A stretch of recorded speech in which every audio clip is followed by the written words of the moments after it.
to get the autograph from Ryan Howard. Ashburn Alley is bustling again on this hot evening here in South Philadelphia. They expect another sellout. That's because the Braves are in town. Let's take a look at the Braves starting lineup, brought to you by Xfinity, only from Comcast. Leading it off at second base, Martin Prado. Omar Infante's in right field tonight. He'll bat second. Chipper Jones hits third, followed by Troy Gloss, who's back in the lineup for the first time since last week. Escobar bats fifth. He's at shortstop. Matt Diaz is in left field, hitting sixth. David Ross does the catching tonight. He'll bat seventh. Batting eighth and playing center field, Gregor Blanco. And on the mound and pitching is right-hander Jair Jurgens. And they will face left-hander Cole Hamels, who Wheels has had somewhat of an odd 2010. Kind of like last year in a way, although he has much better stuff this year, and he's a lot healthier too, Tom. But he just seems to get involved in weird games, and he keeps his ball club in the game. That's the most important thing. You see the numbers on him. The one thing you hope he can stay away from tonight is a lot of foul balls, because this team will foul pitches off. They'll walk a lot, and that will keep him from keeping that pitch count down. As we mentioned there in the Southwest Airlines scouting report, he pitched pretty well against the Braves. He's pitched against them a lot, as you see there. His 17th start tonight against Atlanta.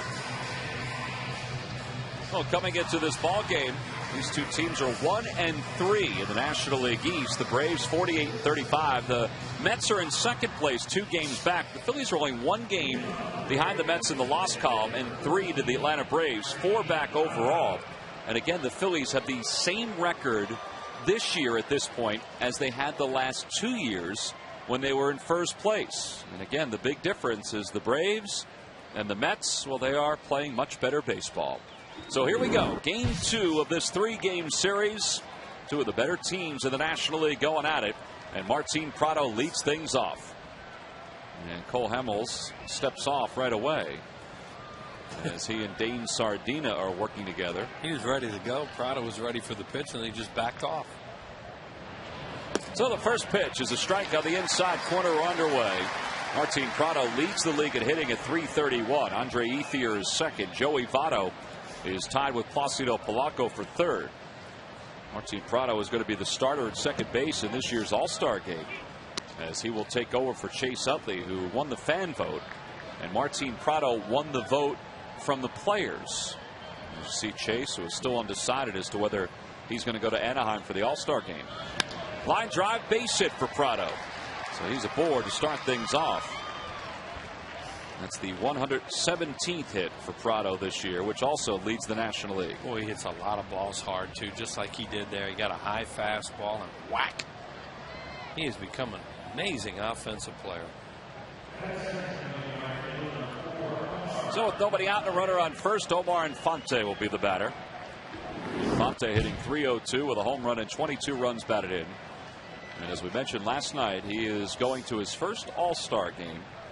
And he is going as a utility player, representing the Braves in the National League. And he shows bunt and bunts it up the first base line. Hamels is off the hill quickly, but his toss is too soft. And Infante's aboard with a bunt single. Cole did a really good job of getting to that, and then he decided he could flip it. As Tom said, it was too soft. If he'd have thrown it, he'd have had it. But right there, see, he's in good position, and he just decides he's going to do it that way. Ryan Howard tried to cheat a little bit, come off the bag quick, and get a call, and he beats the play. That's one of the things about Infante. You're just talking about why Charlie picked him for the All-Star game. He can do a lot of things, and they were supposed to pick a utility player, and he's a utility player who can do something. Well, now the Braves have the first 2 runners aboard here in the first. With nobody out, here's Chipper Jones, who homered in the first inning last night. And he takes one at the knees for a strike, and it's 0-1. He come into this game with some momentum, whatever that is in baseball. Momentum is your next stage starting pitcher, and how he fares. And right now, Cole Hamels is just trying not to let this game, get out of hand here in the first inning. Change up, swung on and missed. It's 0-2. Well, these guys are feeling pretty good about themselves. They know Halladay was just so good here last night. Chipper hits this home run in the first inning, a high fastball out over the plate a little bit, and he crushed it. And after that, he was surgical. He just took them apart. 7th complete game of the year for Roy Halladay. And the 0-2 taken down, 1 ball and 2 strikes. Roy last night through less than 100 pitches, and the win moved his ERA against the Braves for his career to 0.63. Derek Lowe was pretty good last night too for Atlanta. He went 7 strong innings. He was real good. See his ERA on his last 3 road games. Jones was bailing on that fastball, and it remains 1 ball and 2 strikes. Chipper Jones last night hit his 432nd career home run. And every home run from here on out is probably going to put him ahead of a potential Hall of Famer. And he went right past Cal Ripken Jr. Next Hall of Famer on the list is Andre Dawson, who has 438. Jones loves the guess. And he throws a fastball there, and it's low. You know, now here you get into that really difficult spot with a guy like Gloss on deck. Do you throw a 3-2, a 2-2 changeup, and if you miss, you go to a fastball, a tough fastball count with no wiggle room. So let's see what they decide to do. Runners lead off, and it's just a little low with a fastball, and it's 3-2. Yeah, he's trying to keep it down to get a ground ball. See the runners and Fonte not being held on at first. Prado being watched by Wilson Valdez at second. 3-2 the count to Chipper Jones here in the top of the first. And that one just missed. Wow. Man.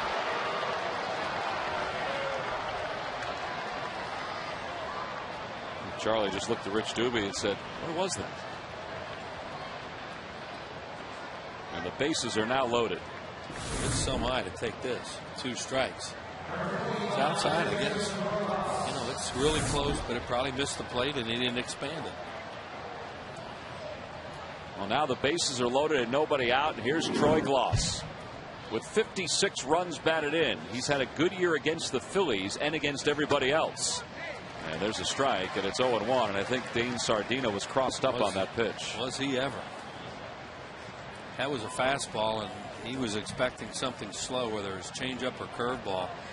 And I don't know how he caught that, because that's usually the one that will eat a catcher alive when he's expecting off speed. Oh, well, he caught it. A lot of times that'll hit their body, it'll hit the heel of the glove, anything can happen. Gloss is 9th in the league in RBIs. That's how good he's been. He was leading the league for quite some time. And he chops one off his foot. That's just what he needs, huh?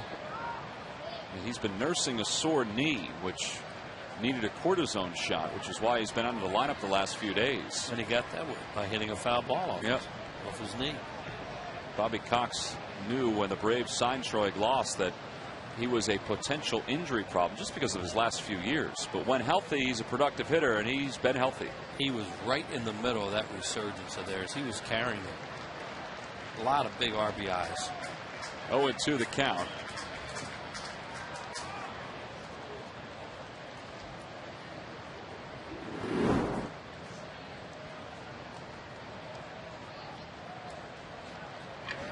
He hits it back toward the middle. Valdez, nice play. Steps on second for 1. There's 2. A run scores. Phillies will take that, though. 2 outs, 1-0 Atlanta. Boy, is that a great trade, the way things were going. He jammed him a little bit, and he just floated it up the middle. And Gloss can't run anyway, and let alone now. He's hobbling as he heads back to the dugout. Just see there, he's really limping after beating that ball off his foot.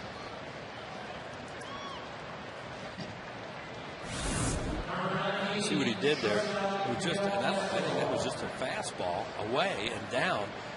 Valdez can take it himself with no problems there because Gloss can't move at all. And he almost looked like a shortstop, which he is when he made that throw over to first. That's the way he throws. He doesn't have the.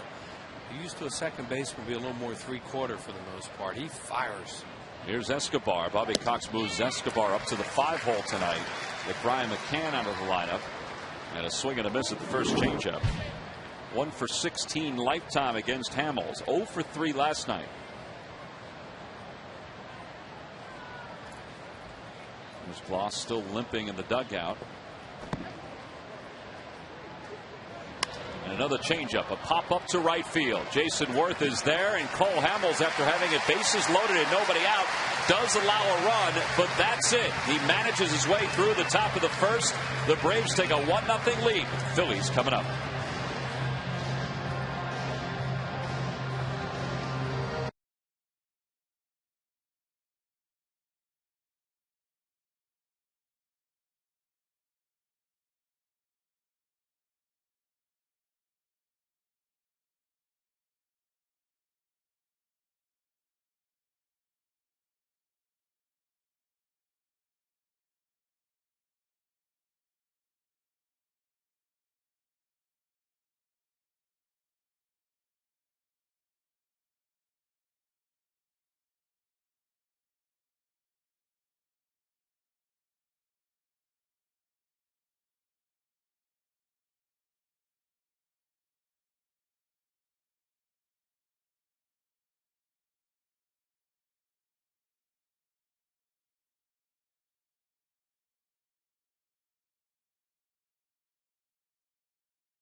Raul Ibanez. Ryan Howard is the cleanup batter. Then Jason Worth bats fifth. Greg Dobbs is in the 6th hole over third base. In the bottom third, Wilson Valdez, Dane Sardina, and Cole Hamels to face right-hander Jair Jurgens, who's making just his 2nd start since coming off the disabled list and his 7th overall. And this guy was a breath of fresh air for Atlanta last year, Wheels. He was the National League Pitcher of the month of September last year when he had a 1.25 earned run average, a 4-1 record. He's just got good stuff. We'll see how he pitches here tonight. He keeps the ball in the ballpark. He's tough on left-handers. Has a really good changeup. Well, Jimmy Rollins leads it off, and he takes a fastball for a strike. One thing we've seen a lot of him in his brief time over here in the National League, and this guy competes and gets after you. Jimmy lifetime is 4 for 24 against Jurgens. Hey, what a job by Cole Hamels in the first inning. You know, that's part of the maturation process for him. You know, we talk about that all the time. You get into that kind of jam, you're going to give up something normally, but don't give up a lot. And he made a great pitch to Gloss and then got the pop up to end the inning. Gives up 1 run with bases loaded, nobody out in the heart of the order coming up. Tremendous moral victory for him right there, and only 16 pitches. 2-1 the count to Jimmy Rollins here at the bottom of the first to lead things off. There's a changeup, and we just saw Jennifer Mole from Allentown, PA, was our Lucky McDonald's Phillies home run jackpot contestant. If one of the Phillies hits a home run tonight, Jennifer's going to win $100. 2-2 the count to Jimmy. Outside and low. Jurgens last time out was throwing his fastball in the 90s. You know, considering he was on the DL for 2 months, they were pleased with him. His numbers in his rehabs were not good, but that doesn't mean anything. Get down to rehab to just get ready to get back up here. Outside, ball 4. Jimmy draws a leadoff walk. One thing that they did like from Jurgens, particularly his last outing, was his command in his final 2 outings in his rehab stints. He walked only 1 in his final 2 outings, in each of the final 2 outings. And then last time against Washington, Roger McDowell watched him walk just 2 batters. A lot of times when you come off the DL, you're somewhat erratic with your control. Well, Jurgens wasn't. Now, he was on the DL with a bad hamstring, but he also was nursing a bad shoulder from spring training, so he hasn't had a good few months. They were really worried about him in spring training when he had a very weak shoulder and just couldn't stretch himself out. Well, he pitched a lot last year. You know, he was a guy, you know, they got from the Detroit Tigers, and in the last couple of years he's pitched a lot of innings. Here's Victorino with nobody out and a runner at first. Good lead by Jimmy. And Shane takes a pitch high. It's 1-0. Good approach so far by the first 2 batters. You know, trying to make him throw strikes. Jurgens will pitch away for the most part. That's his thing. And that's what he's doing with these first 2 left-handed hitters. If a left-handed hitter, you can look away from Jurgens.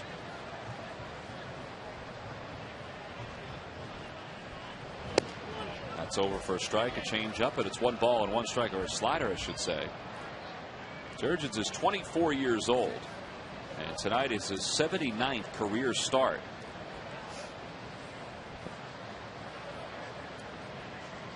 He's from Curaçao, the same island where Andrew Jones came from. And he had a huge interest in the World Cup match today between Uruguay and the Netherlands. Right. There's a strike, and it's 1-2, and the Netherlands won 3-2 to advance to the World Cup final. And Jurgens was very pleased by that. Like Jones, he speaks 3 or 4 languages.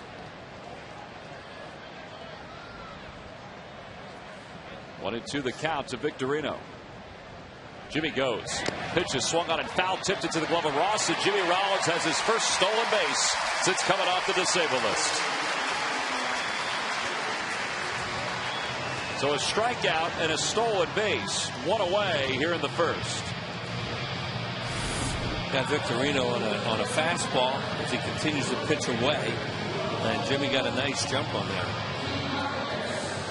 And he comes in with that hand, and where the thumb was up, his head first slides. Well, here's Raul, who was 2 for 4 last night, and the first fastball is outside. They're playing him as an opposite field hitter. with Blanco over towards left center. He's got a pretty good alley in right center.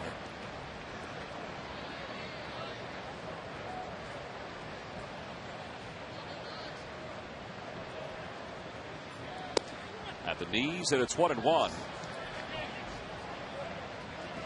Raul batting in the 3 spot for the 3rd consecutive game.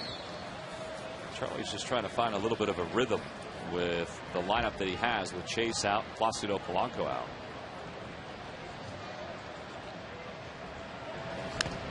And he hits that foul right at home plate, and it's 1-2. Well, there's not a whole lot of things he can do right now. You know, he's trying to do the best he can. A lot of it will determine whether it's a right-handed pitcher, left-handed pitcher, how he bats guys, who plays.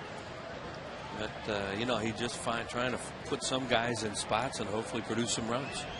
Well, he did receive some good news today from a medical standpoint. Carlos Ruiz was cleared to begin his rehab assignment, and he will go to Lehigh Valley tomorrow and start swinging the bat. And the hope is he'll be back before the weekend, or over the weekend.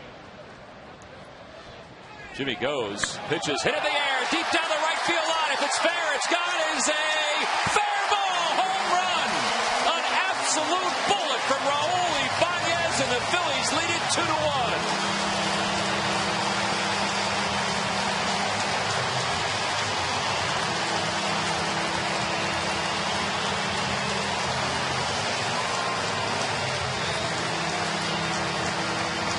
Boy, that's some concentration. So Jimmy Rollins was running on there, and Ibanez had to see it. But he had 2 strikes on him, so it's not like he can take the pitch and let Jimmy steal third if he thinks it's a strike. Oh, boy. Jurgens was trying to go in on that, or run it from his hip out towards the inside corner, right in the middle of the plate. How do you keep that thing fair? Oh, that was an absolute blistering line drive from Raul Ibanez, his 7th home run of the year, and Jennifer Mole right off the bat. You've just won $100. Compliments of Raul and the McDonald's home run jackpot. And that'll bring Ryan Howard to the plate. 3 hits now in the 2 games on this homestand for Ibanez.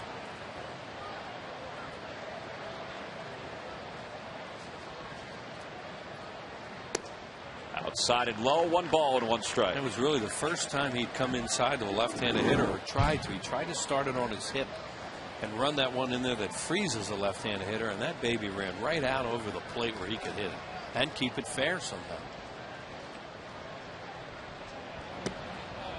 And Ryan out in front of that breaking ball, and it's 1 ball and 2 strikes to him. Ryan, his last 26 home games, is hitting just under 370, 7 homers and 28 runs batted in. That's a tough pitch to lay off right there, and it's 2-2.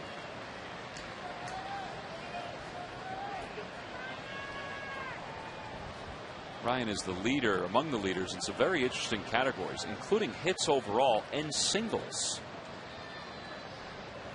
You just wouldn't expect that from him.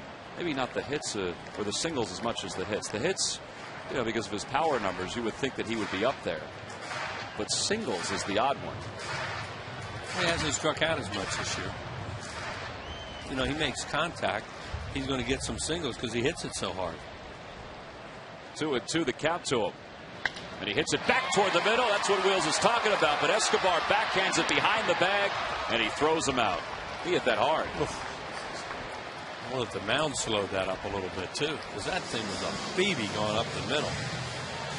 That overshift defense, Escobar was there and had a shot. Oh, went right over the mound. Yeah, I thought it may have hit the mound and slowed up for him to be able to get to that, but I guess it didn't.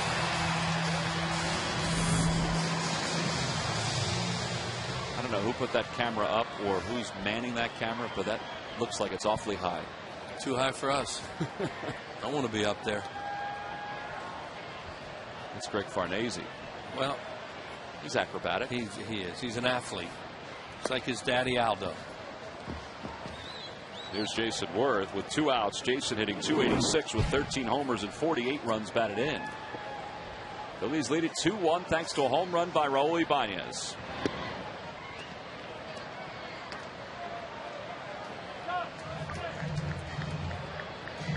That's just so Such an interesting first inning right here, with Hamels was able to do, and then they get a lead. You know, that game looked like, that first inning looked like it could be 3-4-0, boom, before you could blink. They only get one. Phillies come back and get two. Huge momentum situation here, right in the first inning.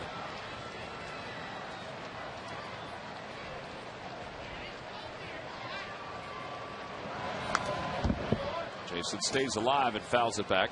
During the 2010 season, Turkey Hill will contribute $100 for each Phillies victory and 5 cents for each carton of Phillies Grand Slam ice cream, sold to support the Phillies youth baseball and softball programs. Jason's behind, 1 ball and 2 strikes here in the bottom of the first. Something soft, and he stays alive. He was out in front. The Georgian throws a lot of sliders to right-handed batters, but he will use his changeup. Likes his changeup a lot to left-handed hitters, and also will throw his slider too. And maybe take a little bit off, throw a curveball once in a while. And he has an above-average fastball, so that's why this guy can really compete when he's on. Outside, it's 2-2. I mentioned he's not a home run thrower necessarily either, so they jump right out of the chute tonight on a long ball. Yeah, it's the 4th home run he's allowed in the big leagues this year. He also allowed 2 in his minor league rehab assignment. Banez touched him for that 2-run home run a few minutes ago.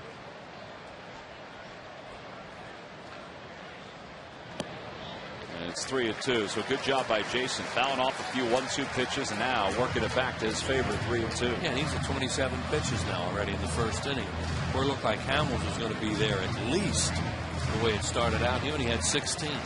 And you think about that on a hot night, because they can wear out fast tonight.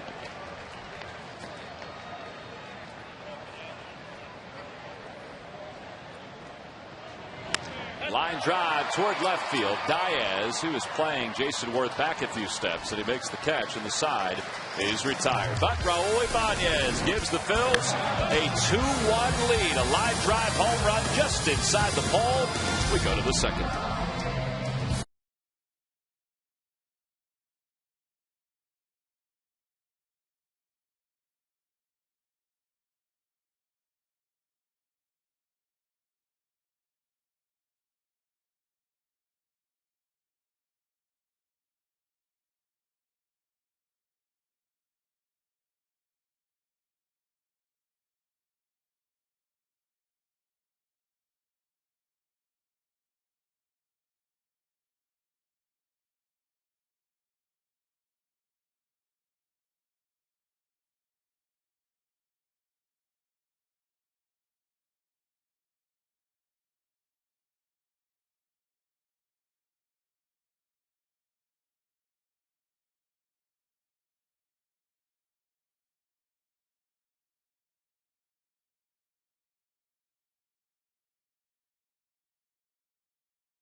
Hey, a reminder, All-Star voting isn't over quite yet.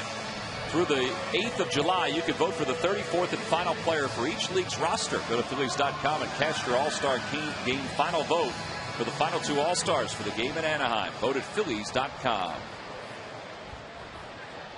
And up to date, Joey Votto is leading the National League, and Kevin Youkilis of the Red Sox.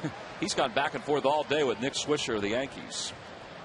So Votto, who has really picked up the pace with his production since he didn't get the nod. Hit 2 more last night. He did. Also got ejected on Sunday. Yeah, that's right. He got ejected in the first inning, so he didn't have a chance to pile it up in that game. And What they hit like 6 home runs, didn't they, or 5 home runs? Yeah, Drew Stubbs hit 3 of them on Sunday in Chicago. And Votto only got the 1 at bat. He got caught out on strikes the first inning, complained about, and whoever was behind the plate threw him out of the game.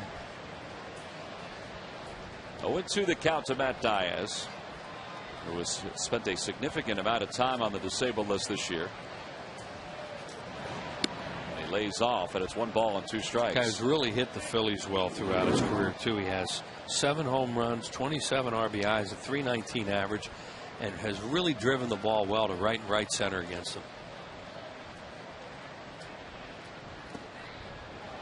Well, he went on the disabled list back on the 15th of May with a thumb injury. Had surgery, but then the thumb was infected. That caused him some problems. So when the Phillies were in Atlanta facing Bobby Cox's crew last time, Matt Diaz was walking around with the same kind of wrap that Chase Utley has on his thumb. 2-2 pitch. Hit the opposite way, foul into the Hall of Fame club. He hits a lot of balls that way, and he's strong too. He has a really strong lower body. Not saying he won't pull the ball and hurt you, but for the most part he hurts you the other way. Especially when he's down in the count. Like, well, he's not down in the count, he's even, but he still has 2 strikes.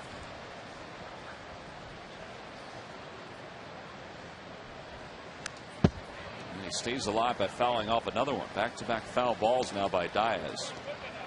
Cole has a really good fastball here tonight. Early in this game, he's thrown 195. He's thrown a couple 94s. It's just a matter of locating it and then starting to use a changeup.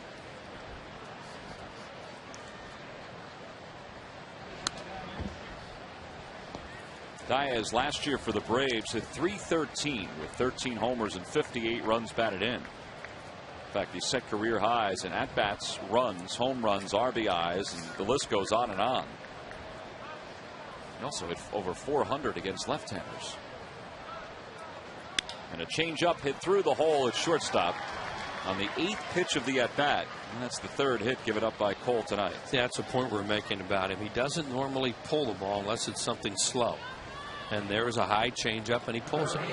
24/7 Phillies fans get more with Phillies insider Jim Salisbury. For over 20 years, he's been breaking team news, and the only place to get his inside access is at csnphilly.com. Experience counts. Phillies insider Jim Salisbury, only on csnphilly.com. A whole host of different things today about the injuries for the Phils. Ryan Matson making a 2nd rehab appearance in a row tonight. Jay Happ being optioned out to the minor leagues after his last rehab assignment. You can get all the information on what's going on with the Phils by going to csnphilly.com. Here's David Ross hitting .277. Former Cincinnati Red.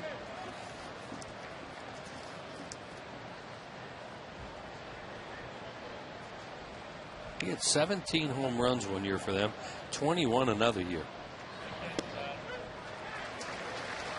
His last year with them, though, he really struggled. Last couple of years, he really struggled with Cincinnati. He's hurt a lot. Yep. On the disabled list a lot. But he put together 2 tremendous seasons for them. As far as power. There's Brian McCann. He's put together best numbers for any catcher since 2006. And he's getting the night off tonight with the lefty on the mound. Best offensive catcher in the game. In the National League, at least, right there. Year after year. Had a lot of trouble with his vision the last couple of years, and evidently that's gotten straightened out a little bit.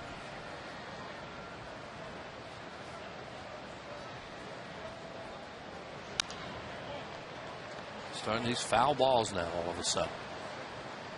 And that's the thing we talked about in the scouting report on Cole Hamels, that all of a sudden you look up and the team has 15 foul balls, something.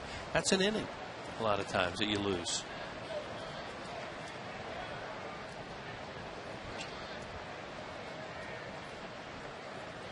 Change-up, swung on and missed, 1 away.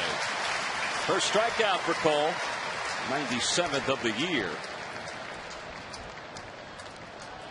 And with 1 out, it'll bring Blanco to the plate. Was that a curve, Wilson? Yeah, I think it was a breaking ball. Oh, yeah, it was. Yeah, and it was a good one too, Tom. A really good off-speed pitch, and that's his 3rd pitch, obviously. Or why you throw the cutter in there too. But hitters are geared to fastball changeup with him, and when he can do that, You know, it's such an important pitch for him to add and use throughout a game. There's Gregor Blanco, a 7-game hitting streak. His average up to 362.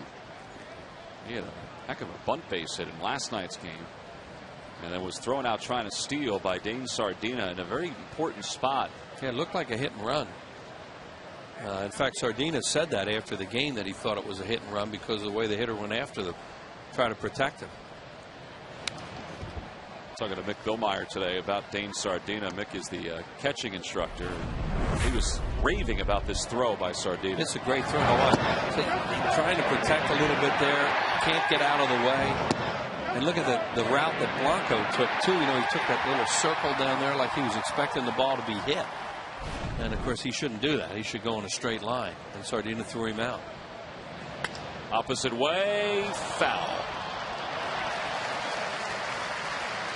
Jim Reynolds, the third base umpire, turned toward fair territory and then spun around pointing foul. I mean, his intention was to call it foul all the time. He got me with it. I wasn't sure. You can't half expect him all of a sudden to straighten up and then point in the bad direction.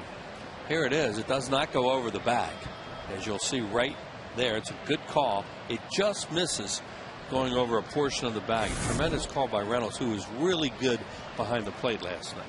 Hardly even noticed him. So Hamels is ahead, no balls at 2 strikes.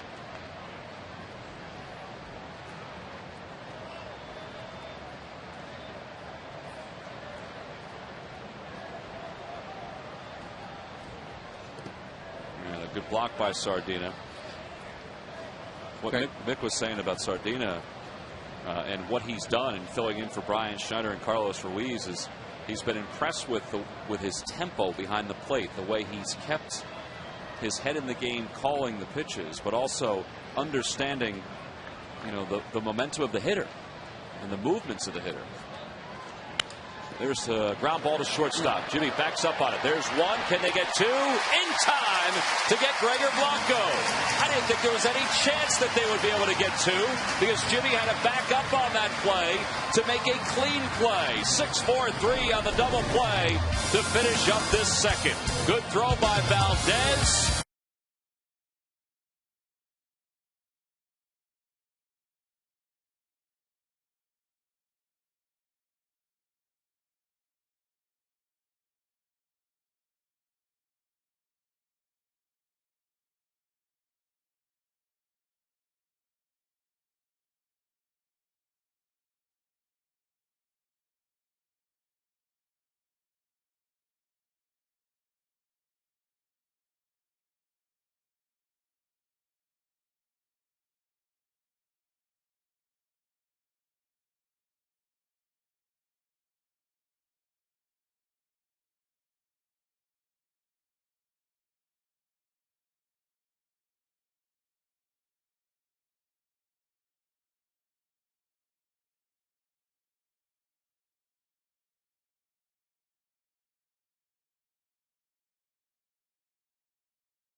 $5. You get your tickets by logging on to Phillies.com.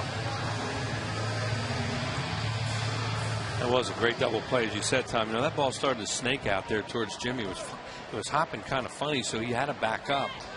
And, you know, he's right on that because you want to make sure you get 1 on that with the pitcher up, get him out, and the inning's over. But obviously, it's a lot better to have the pitcher lead off next inning. And Valdez, but he put some cheese on that throw. Sure did. Blanco can really run. Oh, Greg Dobbs leads it off against Jurgens, and he's out in front of the first pitch and pulls it foul. Dobbs with a 2-run home run last night. 2 hits in the game. He's had good numbers against the Braves here in 2010.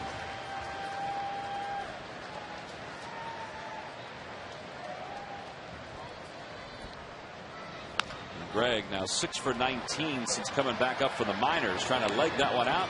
He can't. And Martin Prado throws him out for the first out here in the second.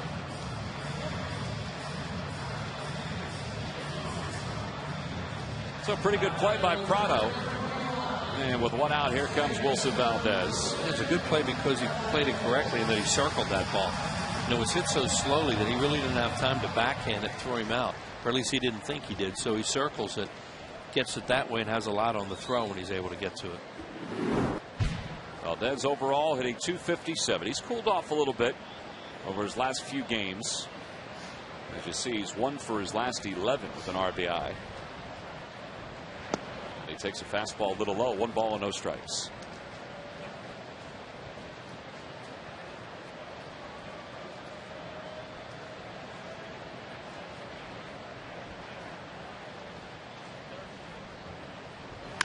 It's that hard towards shortstop. Escobar backed up on it, but still has it and plenty of time to make the play.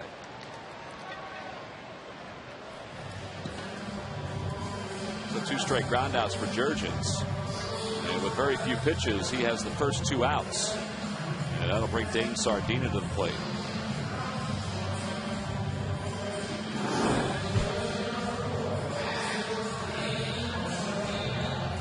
Sardina hit 56 home runs in the minor leagues. He had 2 different years in the minors where he had 10 home runs.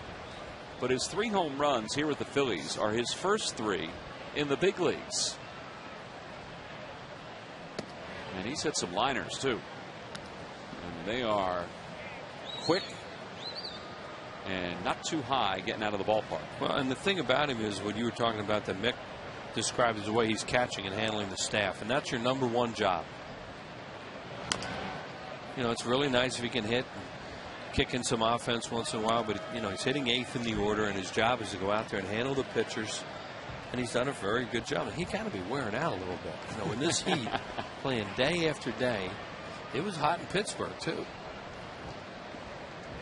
He's from Hawaii. True. And these guys in Hawaii, a lot of them are built for comfort. And he lays off that pitch, and it's 1-2. He has a real strong, excuse me, Tom. He has a real strong catcher's body. He does. On the Toyota Major League scoreboard, the Nationals lead the Padres 3-1. That game's in the second. Mike Morse, a 2-run single.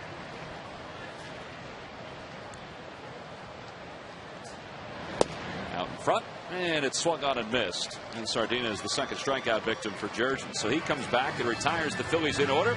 He's retired 5 straight since the home run by Raul Ibanez. We go to the third with the Phillies leading at 2-1.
question is, name the 4 Atlanta Braves who have won National League batting titles. All right, we'll work on that.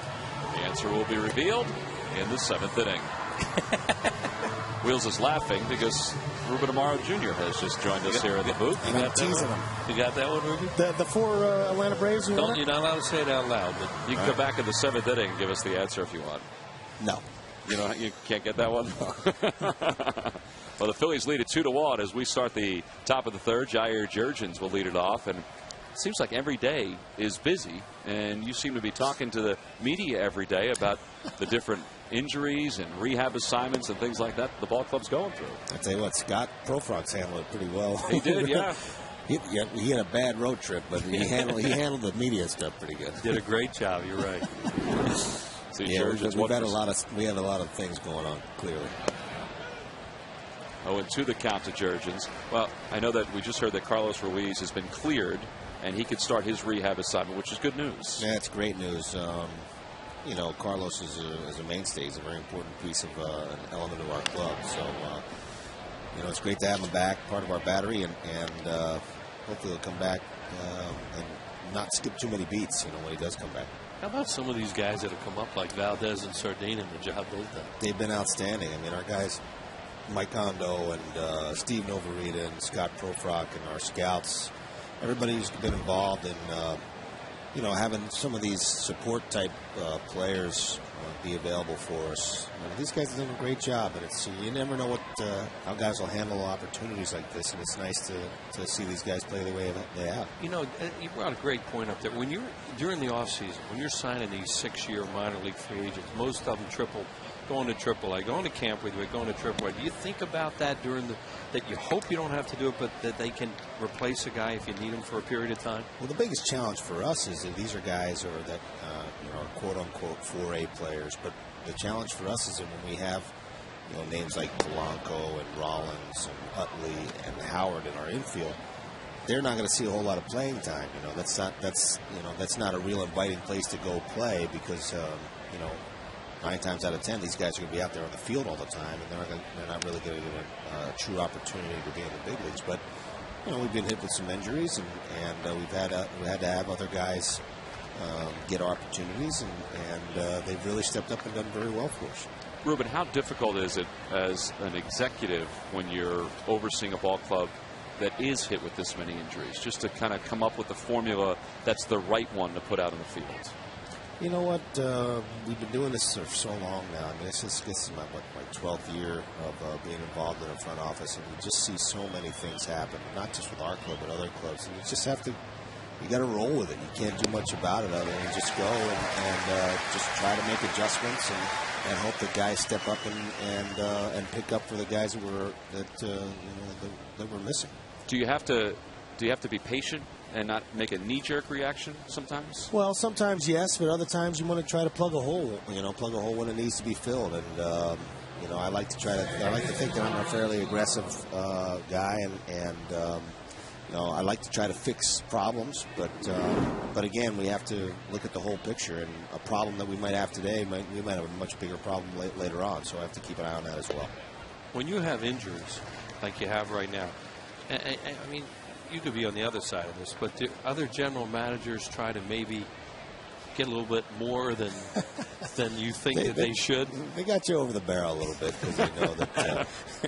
I mean, there's no question. I mean, it would be beneficial for us, especially with Chase and Paulie out, that we could add another infielder to give us a little bit more support. But Dauber's come back and done okay. He's swinging the bat okay, and Valdez has done a heck of a job for us in his role and playing second and third and short at times. So, we try to stem the tide. Really, the fact of the matter is these guys, the big boys, the Howards and the Ibanez's and the Victorinos and worse of the world, these are the guys that have to step up and play good baseball for us, because without their contributions, we're putting a lot of heat on the guys that are kind of filling in. I'll give you the question we get all the time: how good is Dominic Brown? How good a prospect is Dominic Brown?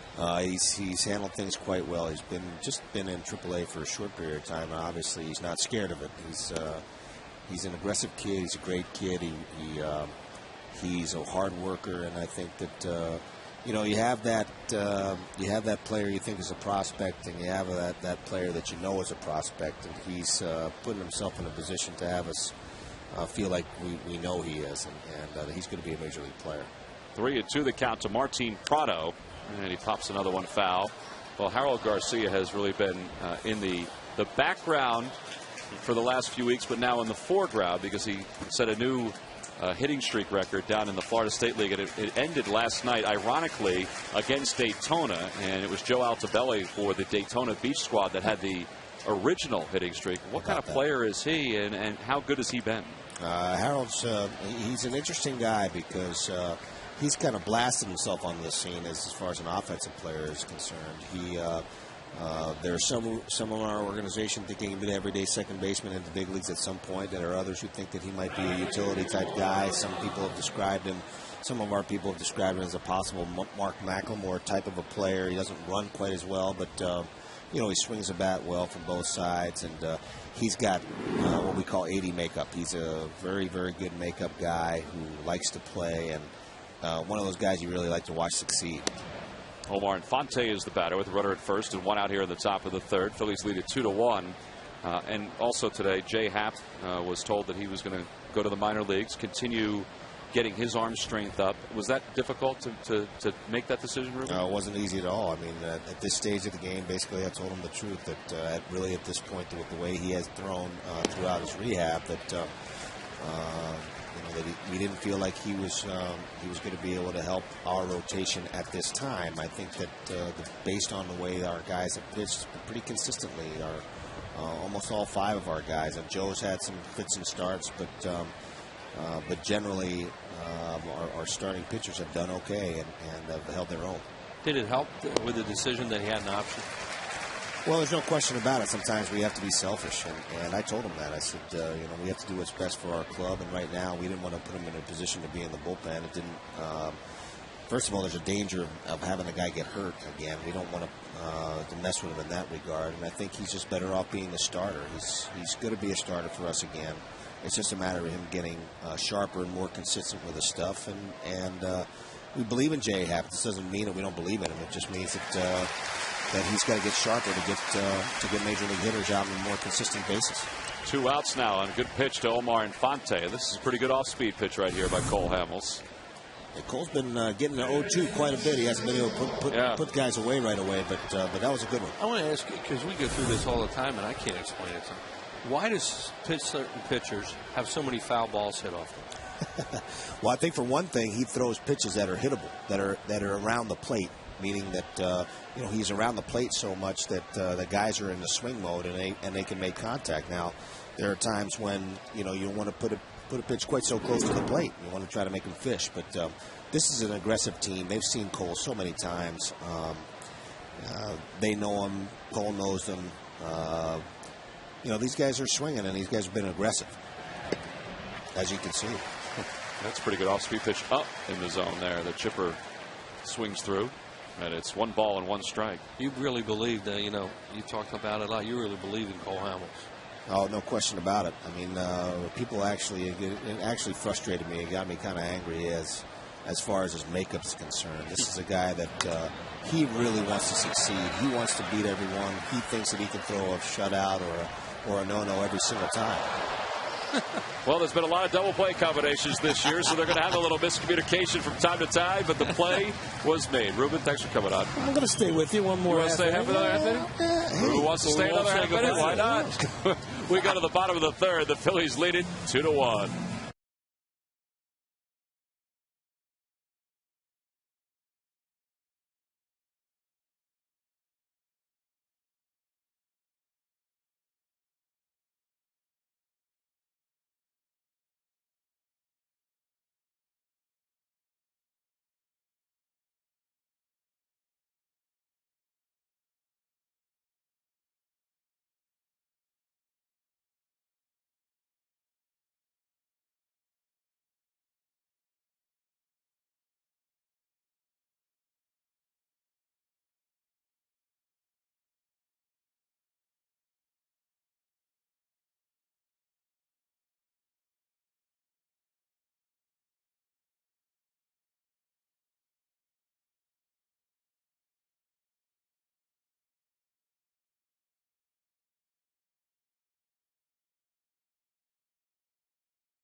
BudLight.com. Grab your bag.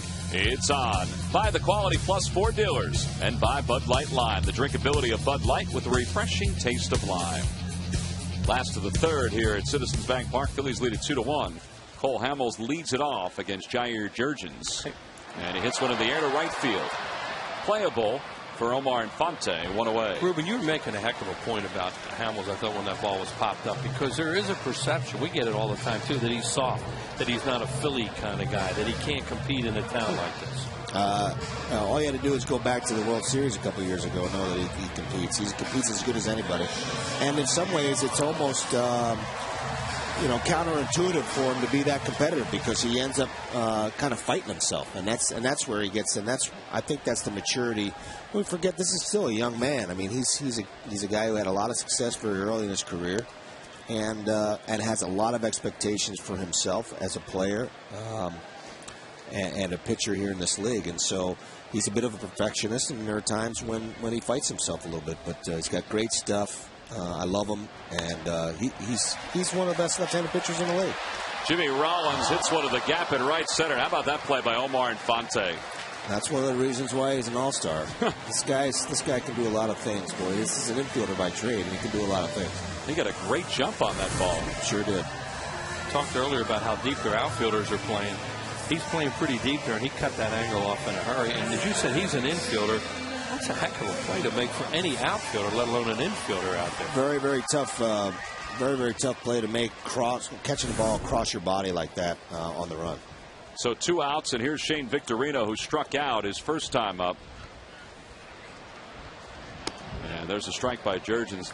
Ruben, I saw Placido Polanco walking around the clubhouse today, too. And I know Chase has the wrap on his thumb. Placido has the wrap on his elbow. How are both of those guys progressing? Yeah, what's so ironic about those two guys going on the DL is that these guys are absolutely the two guys who hate not playing the most on our team. I think that they're doing fine. Obviously Chase is going to do whatever he can to get back on the field earlier than the 8 weeks that we talked about. But Placido, same way. I mean, Placido. Bad bench players because they don't like to be on the bench. Placido, I think, will probably, I guess, as far as his elbow is concerned, rest it through the 10th of July, and then we'll start, progressing him as far as baseball activities are concerned. But he's running and doing all the other things he can without messing with his elbow much. Yeah, Chase kind of said that yesterday too, that he was going to run, he was going to lift some weights. He was going to take some ground balls, even with the thumb wrapped up like that. He's going to take some ground balls, and he's going to do everything he can to keep himself in baseball shape. Yeah, no doubt. They'll both be ready when it's time for them for their wounds to heal.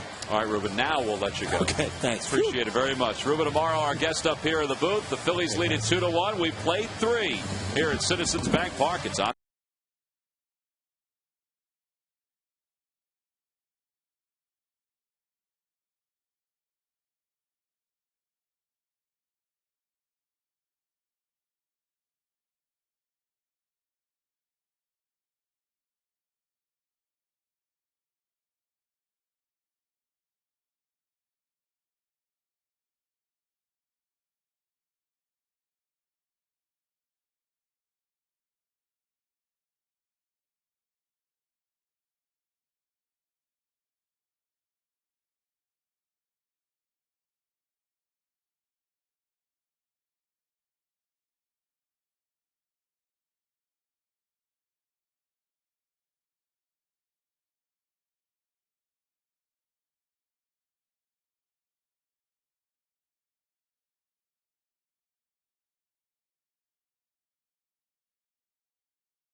Have not been to Philadelphia here in 2010. They're coming for a 4-game series Monday, August 23rd. That's the first one. 3 7:05 games, then a 1:05 game. Thursday the 26th, the Royd Halladay, pride of the Phillies print, commemorating his perfect game, which he threw against the Florida Marlins. Get your tickets by logging on to Phillies.com. And I've seen the Win Street Carlos Ruiz bobble figurine, Sarge, and that's a great giveaway. All of those are, to tell you the truth, and a lot of different ones that they have all over the league. The guy that invented it or started that, obviously he's not working anymore. Well, Troy Gloss leads it off here in the top of the 4th against Cole Hamels. Phillies lead it 2-1. Phillies have just one hit, but it was a home run by Raul Ibanez. And Gloss not like that call by Tim Welke. Sarge, is there ever a, and Bobby Cox didn't like it either, but is there ever a plan on when you should or shouldn't say something to an umpire? Should it be that first pitch, or should you wait a couple pitches? Oh, no, I say you go right away. I just wonder if it changes your entire approach. Well, it does. I mean, a lot of times hitters will end up saying something, get angry, swing hard, exactly the way that Troy Gloss did. Instead of stepping out, regrouping, kind of take a deep breath. Kind of ask the umpire, hey, is that going to be a strike all day?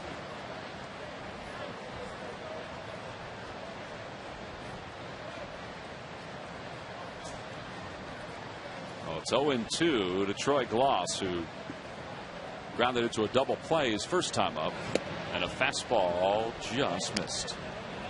Surprised he didn't get that one called on him. And usually when you say something to an umpire, they will call that strike. As you see the Mets now leading in that bottom of the 3rd inning, 1-0. On Johan Santana's first career home run. As we glance at the Toyota Major League scoreboard for the second time tonight. 2-2 the count to Gloss. Well, that's got to be a poke there in that ballpark. Mets.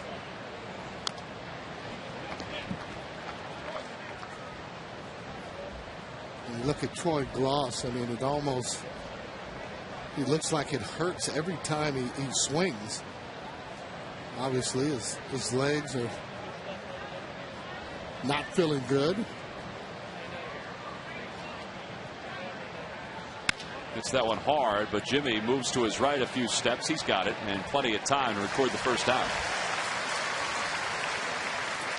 So one away, and with that, it's time for our thirst inning. And it's brought to you by Budweiser, the official beer of the thirst inning. You're going to need them on a day like this, a night like this. It hasn't really cooled off too much. And it's supposed to be the same tomorrow. As the Phillies and the Braves wrap up this 3-game set. So one out. Here's Yunel Escobar. He flied to right his first time up.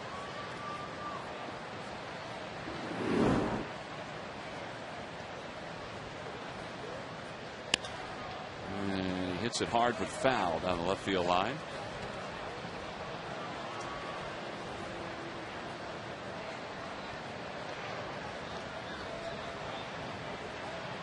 Escobar has been kind of an oddity for the Atlanta Braves. I say that because when they gave him the everyday shortstop's job a couple seasons ago, they really thought this kid was going to be a bright star. You know, Bobby Cox has fought Escobar and trying to get him to hustle all the time. And run balls out, go after ground balls aggressively. But 07, he hit .326 in 94 games. And I think Bobby and Frank Wren and John Sherholtz all thought that, you know, this guy was going to be a big time shortstop in the National League. Now, sometimes guys go backwards, or sometimes they just don't get any better as a hitter. Kind of topping out, just coming into the league the way they are. And a lot of times they just start to gradually, average gets down even lower. Another ground ball for Jimmy. He charges this one. And Escobar is the second out here in the 4th. So 2 away. Escobar last year hit 14 home runs, 10 the year before, and doesn't have a home run this year. Yeah, I think that's a surprising no home runs by Escobar. And he's a guy that can hit that ball out of the ballpark. And not only that, the ballpark he plays at in Atlanta is conducive to hitting home runs. Good hitting ballpark for all the hitters. 2 outs, and here's Diaz. And he swings at the first pitch, and he fouls it off. It's 0-1.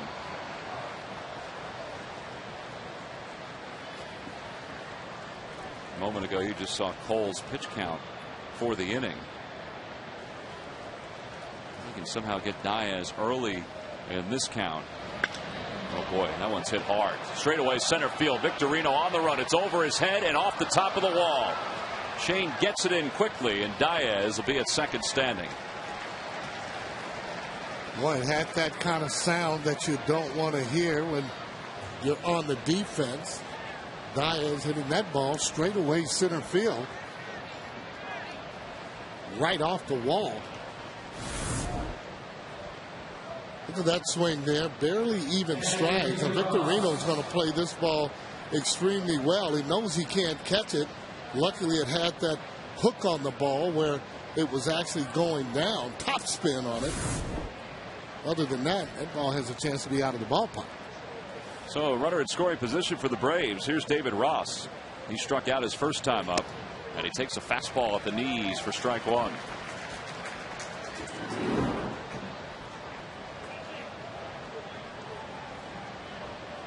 Cole has struck out 3 so far in the game.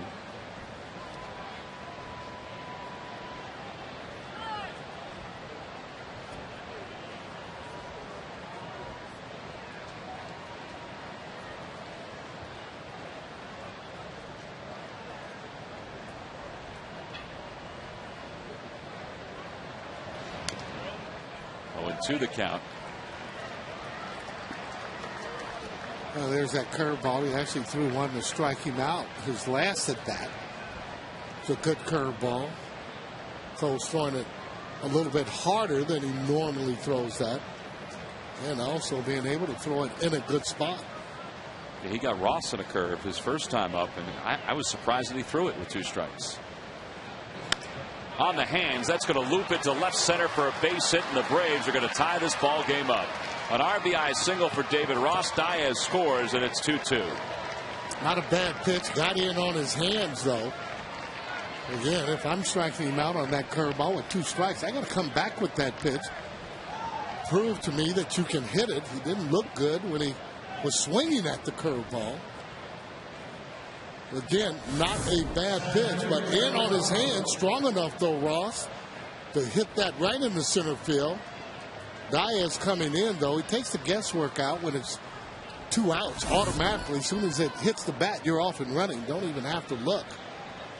Shouldn't anyway when you're on second base. 17 RBIs now for Ross. 2 outs for Gregor Blanco, and he swings at the first pitch and he slices it to left. Ibanez was playing him over that way, and he tracks it down. And the side is retired, but the Braves do get a run on 2 hits. They strand 1. Middle of the 4th, Raul Ibanez will lead it off for the Phils.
broadcast. Bottom of the fourth, Phillies and the Braves tied at 2. It'll be Raul Ibanez, Ryan Howard, and Jason Worth to lead things off against Jair Jurgens. Jurgens has retired 8 straight since allowing the home run to Ibanez. That was in the first inning. Well, Sarge, the Phillies with 43 wins and 38 losses at the first half of 2010, the same exact record that they had in 09 and 08. Is unbelievable. Maybe that's the reason why they're not panicking, because of the fact that they have been there the last couple of years. The biggest difference this year? Well, the injuries hurt because you have a different mind frame and a different mindset, and you're worried more for obvious reasons. But also the Braves are better and the Mets are better, so that's why the division looks different, because the Phillies were in first place with that record in each of the last 2 years. Yeah, well, they've had the opportunity, if the hitters had been hitting, to be in first place. Well, the bullpen's been one of the bigger issues too. I mean, they've given up some runs and some leads the last couple of weeks. As Ibanez lines one toward the middle. Oh, what a play by Yunel Escobar. A little humpback liner, and Escobar makes a nice play. And there's one away. A couple good defensive plays by the Braves in this game. Right, starting to get better and better. That ball there hit up the middle. Escobar up to the task and grabbing that ball right off the end, though, just a little bit. He catches it a little bit lower. No chance for Escobar to get that ball. Now, you say getting better and better. You're talking about Ibanez. Ibanez getting better and better at the plate, starting to make a little bit better contact. 2 hits last night.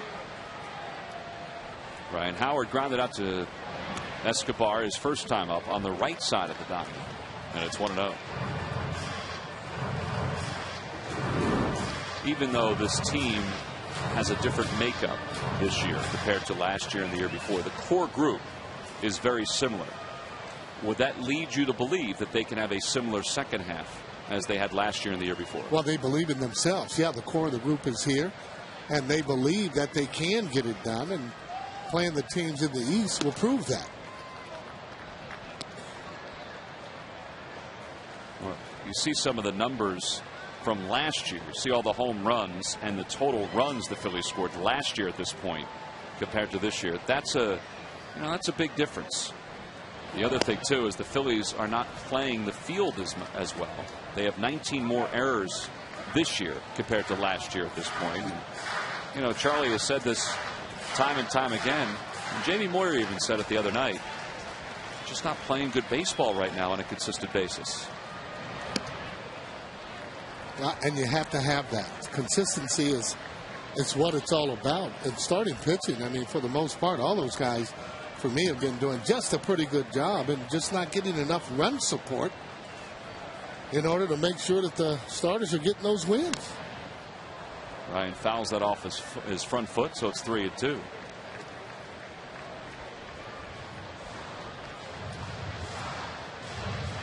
You see the starters' numbers. It's not bad. 3.98, 7th best in the National League.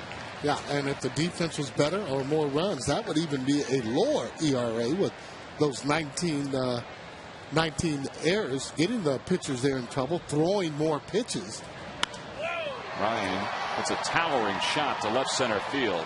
It's not deep and playable for Blanco. And he puts it away for the second out.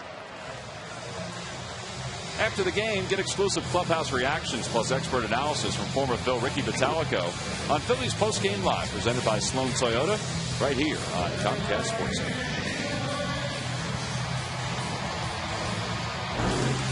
Two outs for Jason Worth, who fly to left his first time up.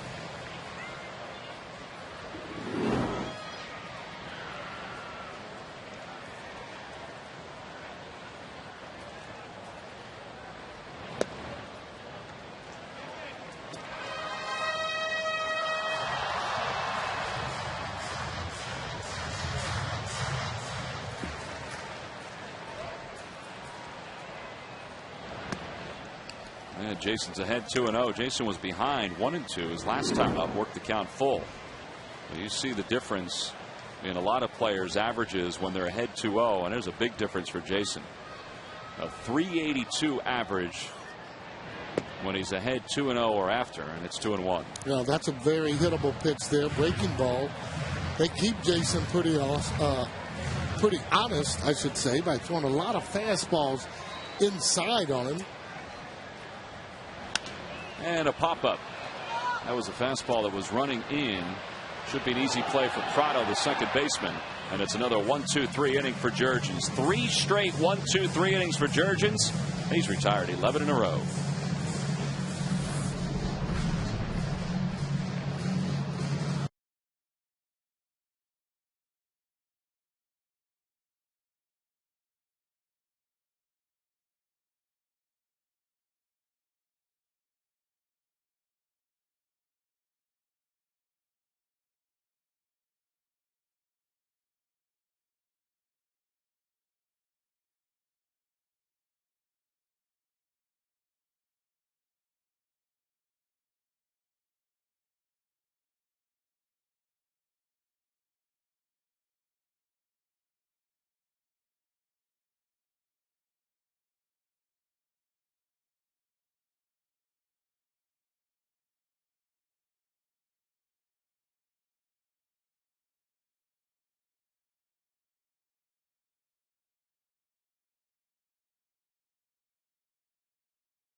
One, 2, 3 innings in pitching his 7th complete game of the year. And Comcast will make a contribution to Phillies charities for each 1, 2, 3 inning that a Phillies pitcher records. Phillies baseball is brought to you by the Xfinity Triple Play, your complete lineup for digital TV, high-speed internet, and home phone.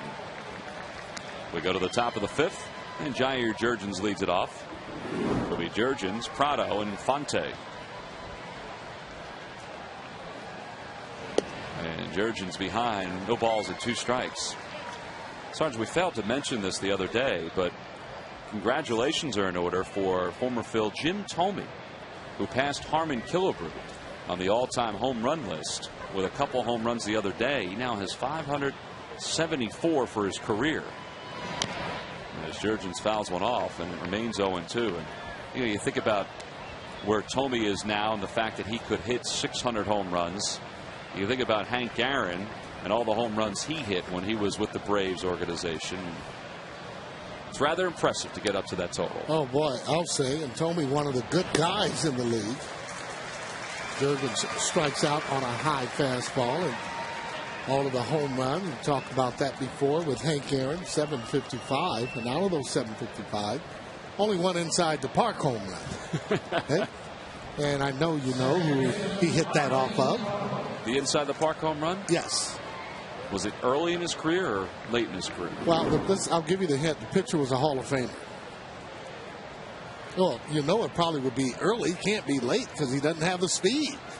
Well, maybe he got a little lucky. Juan Marichal. Jim Bunny. You didn't give me a chance. Well, you only get one guess. That's it. That's right.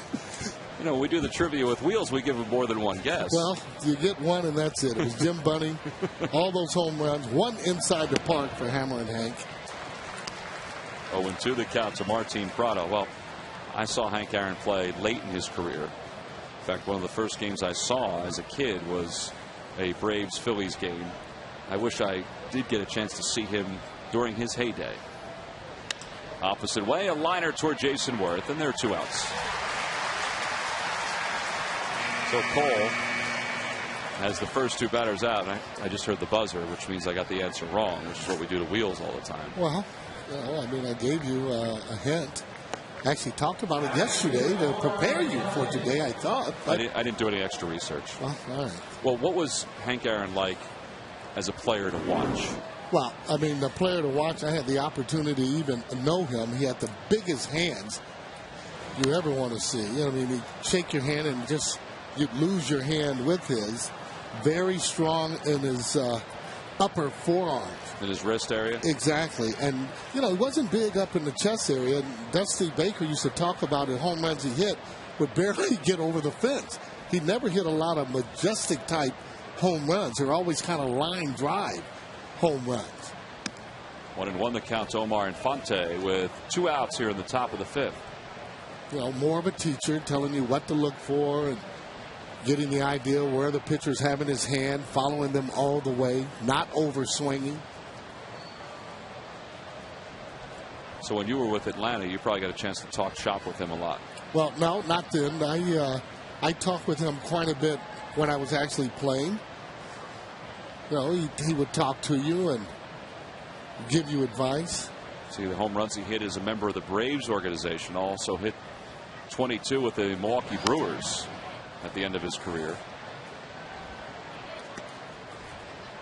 And it's 1-2 to Omar Infante. Well, as a baseball fan, I just like to hear the guy talk. I love when people interview him and you get his perspective on the game. Oh, he's just so smart about accomplishing everything and playing in both the Negro League and then also in the major leagues.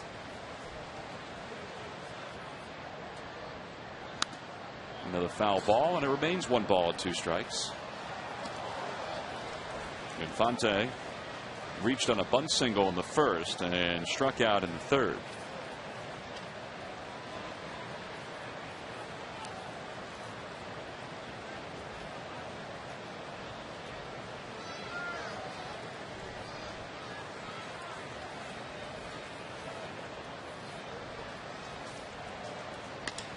That one's a liner towards center. Here comes Victorino. He's not going to be able to play that one. He pulls up and takes it on 1 hop. And Infante has his second hit.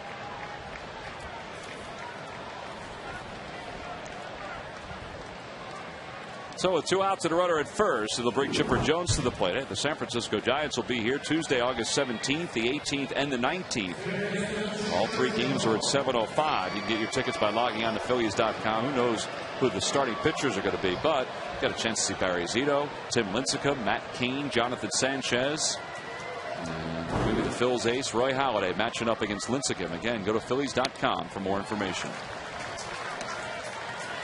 Chipper Jones has walked. He's popped out to short.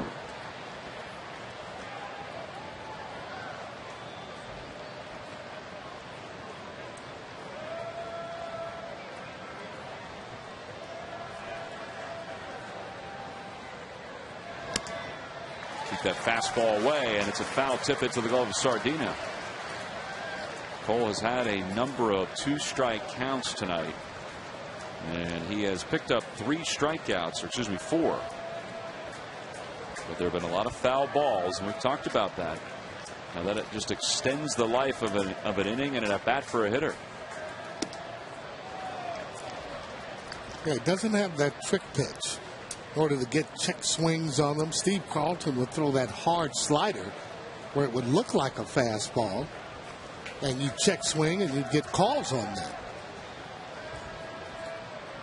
Swing and a miss. He got it with some cheese. Just a high fastball to Chipper Jones.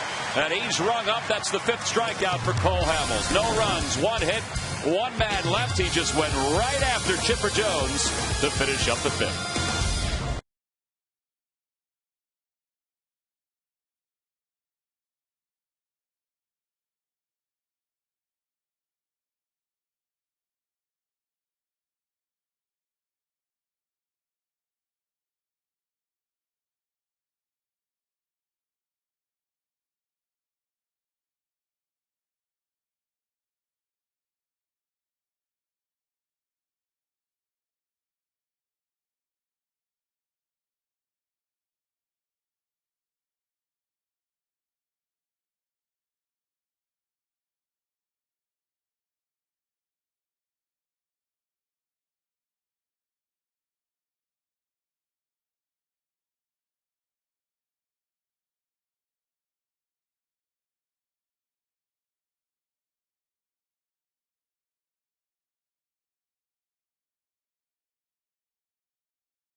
We got all kind of celebrations at this park. Happy 50th anniversary. Congratulations.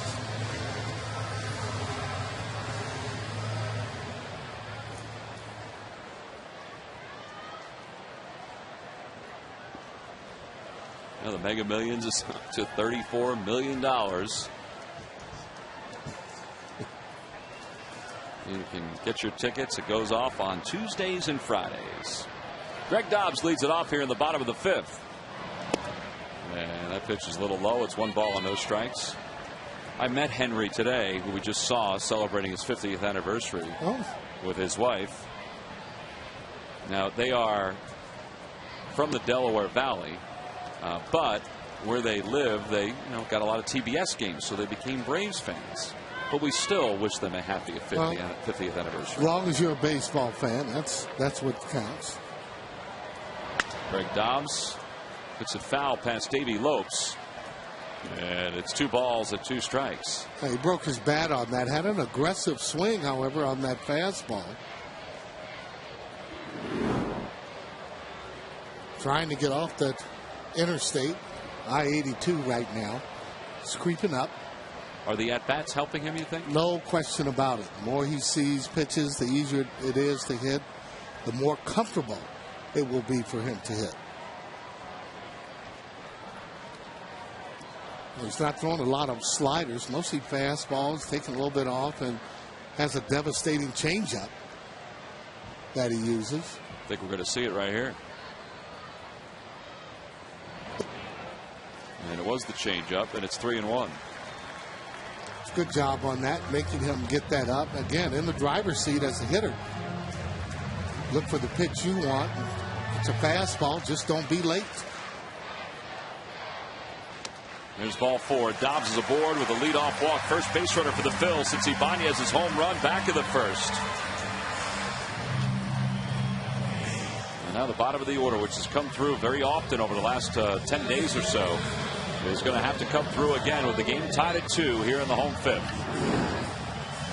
Kind of surprised, no bunt so far with the fighting Phils. Either the first base, Troy Gloss can't run that well, and George Jurgens is coming off of that hamstring injury, and as a team we want to test them. Let's see how fast you can get off that mound. Now you're not even talking about Charlie calling a bunt. You're saying the hitter is doing it on their own. On their own. Chipper's in on the grass at third, and Valdez takes one outside. 1 ball and no strikes. I would think, Sarge, that it's difficult in this day and age, this generation of ball player, to have that mindset. Am I wrong, or? The guys don't like bunting. None of the guys, and usually that bunt will keep it safe for you. Ross throws behind Dobbs, who just gets back.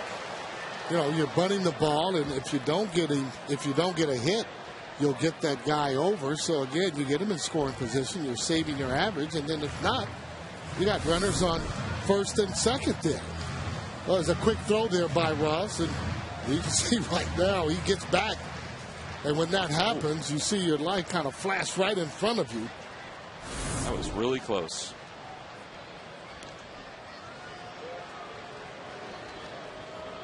Now you take your lead, you get your secondary, and once that ball goes by that catcher there, you got to start scrambling back, not when he actually throws the ball. As long as you're safe, that's all that counts. Well, 2-1 the count to Valdez. He looks down at Sam Perlazzo. Charlie Manuel just laid down some signs to Sam, who then gives them to Valdez.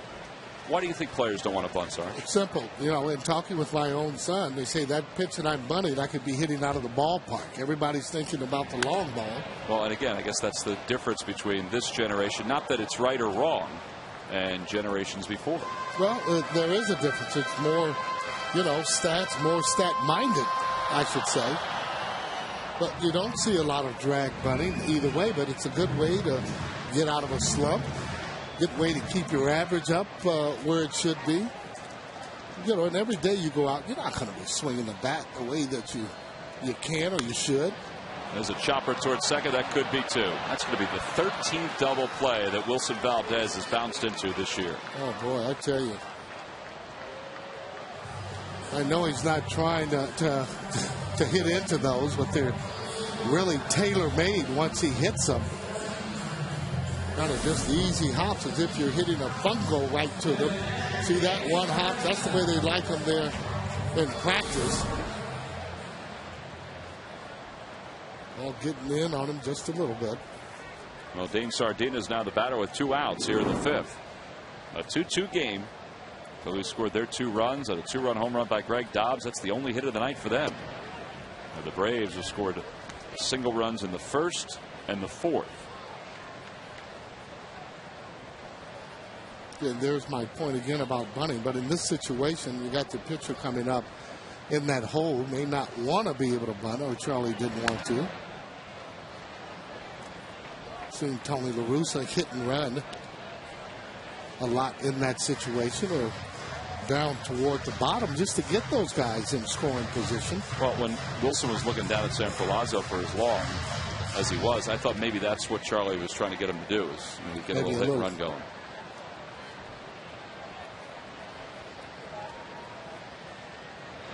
Swing and a miss, and Sardina is down swinging for the 2nd time in the game. So Jurgens faces the Bingham here in the 5th. Double play erases the Phil's base runners. We go to the 6th.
Done his job in the field and at the plate to fill the void. Valdez has stepped up when he was needed, and it's brought to you by Independence Blue Cross. We're here for you every step of the way. Well, Cole Hamels is getting ready to begin the 6th inning, and he'll face Troy Glaus, Yunel Escobar, Matt Diaz. He has scattered 6 hits through 5 so far and 2 runs. But again, and we've said this before, the offense has not really backed him up. Just 1 hit, and it was the home run by Raul Ibanez. So, as has been the case in recent games, we go to the top of the 6th in a very tight ball game. See what Roy Halladay did last night. 1 run over 9 innings, 7 strikeouts. Cole 2 runs over 5 so far tonight. Roy threw 93 pitches during his complete game, and Cole, because of the 24 foul balls the Braves have tonight, has thrown 88 pitches. It's a lot of foul balls, Sarge. Well, it shows you that he is around the plate. However, though, it's showing you that they're hittable pitches where the guys are fouling those pitches off. Well, you get ahead early, you can get them to swing at those balls that are hard in the dirt, a slider or his changeup that's down. But the fastball, they usually foul that off. That one's on the inside corner at 91. Cole has varied the speed of his fastball tonight from 91 to 95.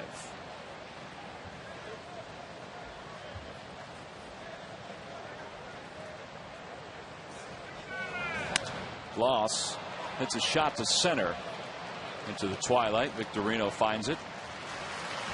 1 away.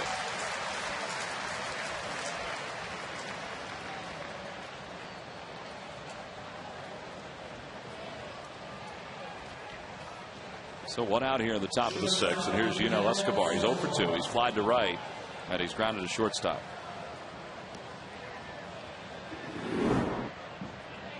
Phillies will have one more against the Braves tomorrow, and they'll send Jamie Moyer to the mound, and then the Phillies and the Braves won't see each other until the end of the season, the 20th, 21st, and 22nd of September. And then the final weekend of the regular season, the Phillies will be in Atlanta. And the way this is shaping up, destiny is going to be in somebody's hands. That's exactly right, and that's what you want. Any player would want that. Escobar shows bunt and bends his way back out of the way. Good pitch. Up and in. Just gives him something to think about. Here it is. Up and in. Watch your lips. He gets out of the way. See if he doubles up in there or comes back with a little change up. Back toward the middle, and that's going to sneak into center field. That one was down on the hands, and he was strong enough to get it past Wilson Valdez. Yeah, that's exactly right. You just think if that's a fastball, it probably shatters his bat. But again, that's not a bad pitch because he jammed him as he hit it in the center. Hey, this Saturday, July 10th from 10 until 4 on the floor of the Wachovia Center. Enjoy deep discounts on discounted merchandise from the Phillies, the Sixers, and the Flyers. That's right. It's a blowout sale. Concession specials, free parking, and an appearance by the Fanatic. You can visit Phillies.com for more information on a big old blowout sale going on at the Wachovia Center.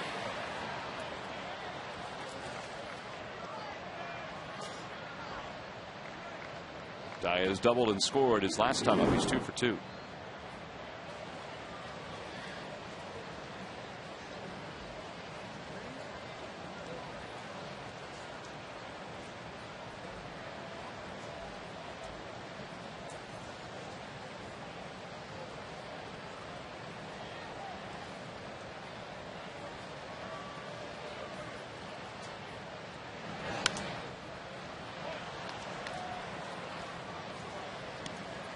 Oh, you're right. A decent fastball. That one at 92. Right-handed batters are fouling that ball off to the opposite side. You know you do have a good fastball. And these are the pitches when you do get 0-2. If you get them check swings, you don't have to throw as many pitches. Liner right to Jimmy. He knocks it down. Still may have a play at second. He does. And that's going to leave a mark. That ball was hit hard by Diaz. Oh, boy, just a one-hopper line drive. J-Ro plays it right in the middle of his body. A little upset that he didn't catch that and make that double play. But good for him just to stop it, hit the ball so hard. See, he keeps it right in front of him. Valdez knows he doesn't have a chance after it hits him for a double play. Does the smart thing, just take it and get the one out. Going to bring David Ross to the plate. He has an RBI single tonight.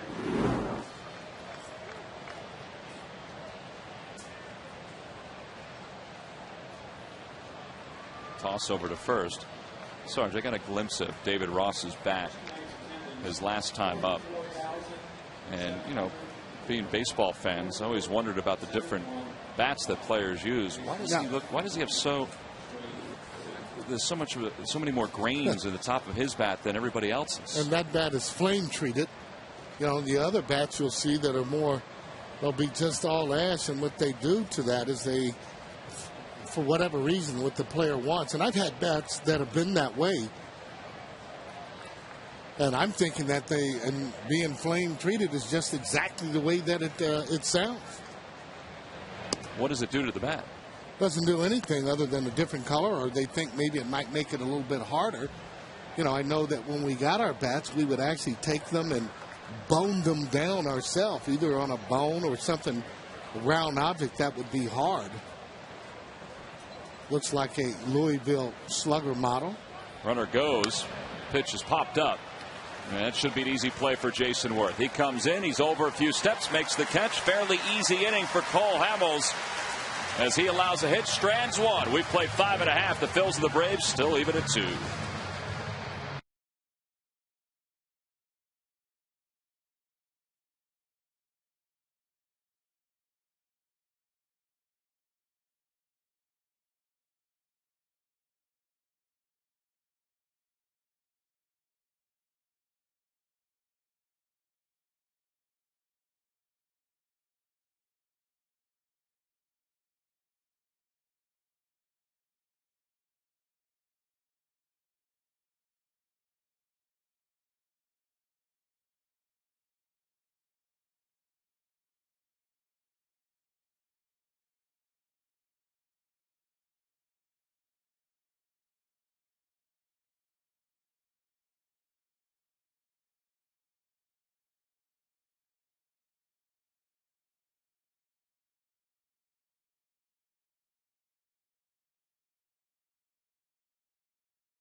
It's on. And by Toyota. The loyalty of Toyota customers is a big part of our success, and we'd like to say thanks.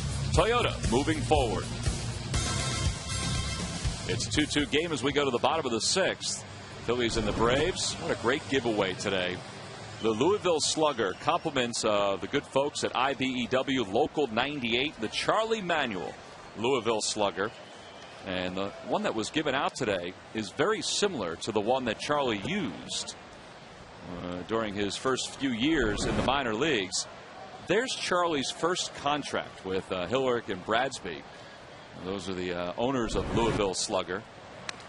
As Cole Hamels is down in the count, no balls and 2 strikes.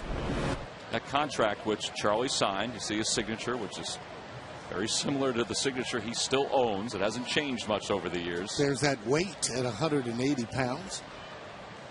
Is he 6'2", 6'3", 180 pounds? Cole goes the other way with that one. Diaz going back, and he has to make a run and grab. And there's one away. Well, the bat that Sarge is holding is the giveaway. It's a pretty good bat. It is a nice bat there and has a real thin handle. Now, this is the bat that Charlie used, or that Louisville Slugger made for Charlie. He assigned it, and then his signature is burned into it as well. I'll tell you what, that youngster's walking away pretty happy camper. Yeah, almost looks like an S2 with that thin handle. And a lot of the power guys, they would actually use that thin handle type of a bat. Do you have a thin handle? I had a medium handle. I had K75. I was in between. That's right. Oh, boy. Jimmy Rollins is the hitter. And he hits one softly to shortstop. Escobar comes on it, and he throws him out, second out. So quickly 2 away here in the 6th. And Jurgens in the second outing since coming off the DL is pitching a pretty good ball game. You know, Mays taught us when you're looking at your bats, and especially on that hitting surface, try and be able to get knots in your bats if you can. Maybe right around in here in the sweet spot. It's a lot harder then, and when that ball hits it, it's almost like a Sammy Sosa bat having a little cork in it there every now and then. Yeah, I said that. Yeah, I said it. Cork in the bat there. But you want those little knots in there, and the ball jumps when it is there. That one was in on the hands of Victorino, so it didn't jump the way he wanted to. And it's a 1-2-3. 6th inning for Jair Jurgens. Boy, he is just humming along. Fans here at Citizens Bank Park have enjoyed the giveaway tonight, hoping that it'll carry over to the field.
Well, good pitching here tonight. Jair Jurgens showing no signs of any problems coming back off the DL. The Phillies have 1 hit off it tonight. That's where Uli Bond, his 2-run home run in the first inning, gave them a 2-1 lead. They came back and tied the game in the fourth on that RBI hit by David Ross.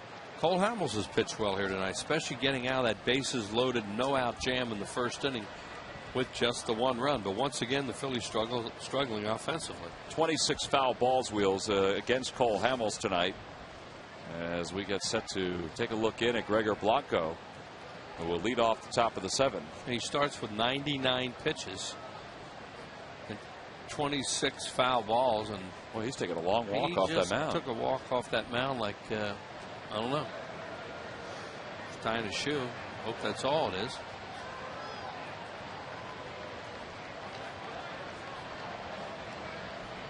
Didn't look like he and Sardina had even connected on signs yet, where it looked like Sardina had laid him down just yet. I don't know. Well, Blanco has grounded into a double play, flied out to left, and he bunted last night, and he shows bunt to draw in Dobbs, and it's 0-1. Yeah, well, they have to come up in the corners on this guy because he has tremendous speed and will bunt. Swing and a miss. He overpowered him, and it's no balls and 2 strikes.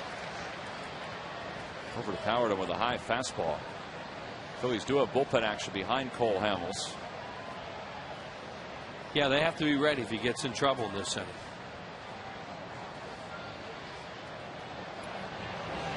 Jurgens was the guy that started out like he could get into some pitch count problems here tonight, and then he started making it look pretty easy. Look at that, Wheels. 13 0-2 counts for Hamels tonight, as David Herndon and Nelson Figueroa both of this. Yeah, Hamels has been good here tonight.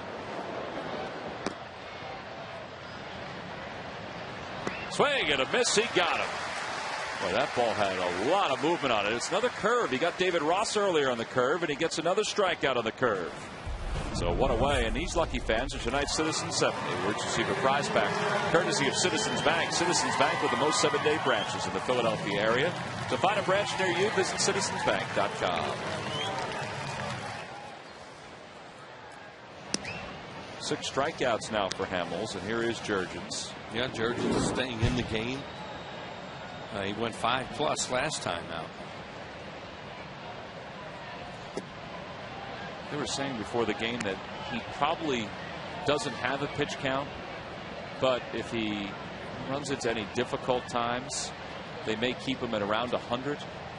But they weren't sure. It was one of those, well, let's see how difficult his night is before we decide if and when we take him out. Right, that's the criterion a lot of times, is how many jams you have to pitch out of, how much energy you have to use to get out of jams.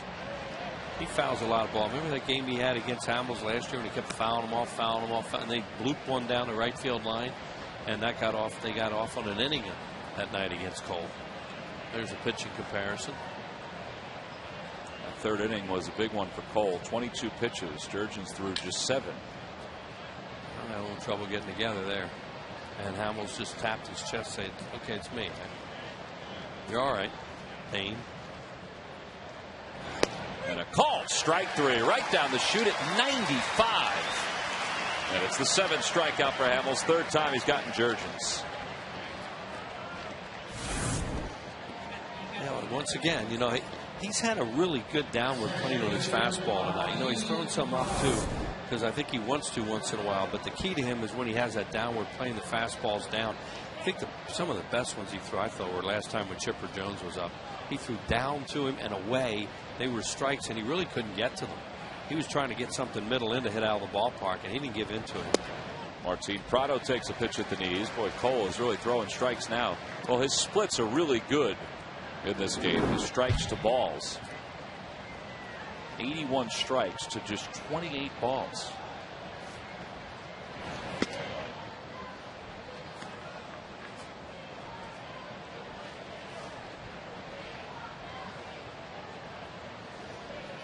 And Prado's looking middle in right now to untie this.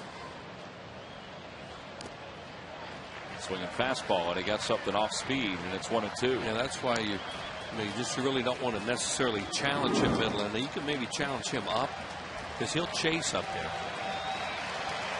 And you don't want to throw him a strike in the strike zone with a fastball. 1-2 the count. Everybody's ready. And a line drive toward left field. It's rising. That one is gone just over the flower bed. A home run for Martin Prado, and the Braves have the lead. I mean, that was really, you could see what he was trying to do there in that at bat. He was looking middle in the whole time, and I'm just surprised they gave him anything middle in. He didn't have to hit it out of the ballpark, but that guy is so hot right now. And look where he's looking, middle in, and the pitch is down the middle, towards the middle of the plate. Bang! He was opening up quick. Look how quick he opens up, because he won it there. You stay away from him there, I don't think he can do that. I don't think. Maybe he can. Omar Infante hits it foul down the right field line, and it's 0-1. That home run by Prado is 8th of the year.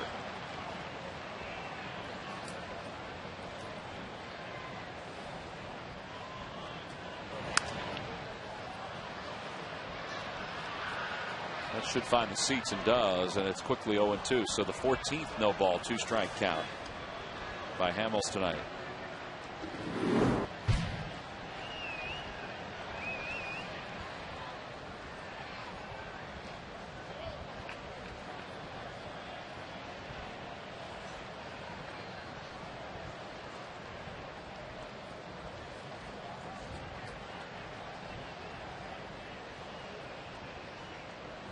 Boy, what a revelation this guy's been the last 2 years.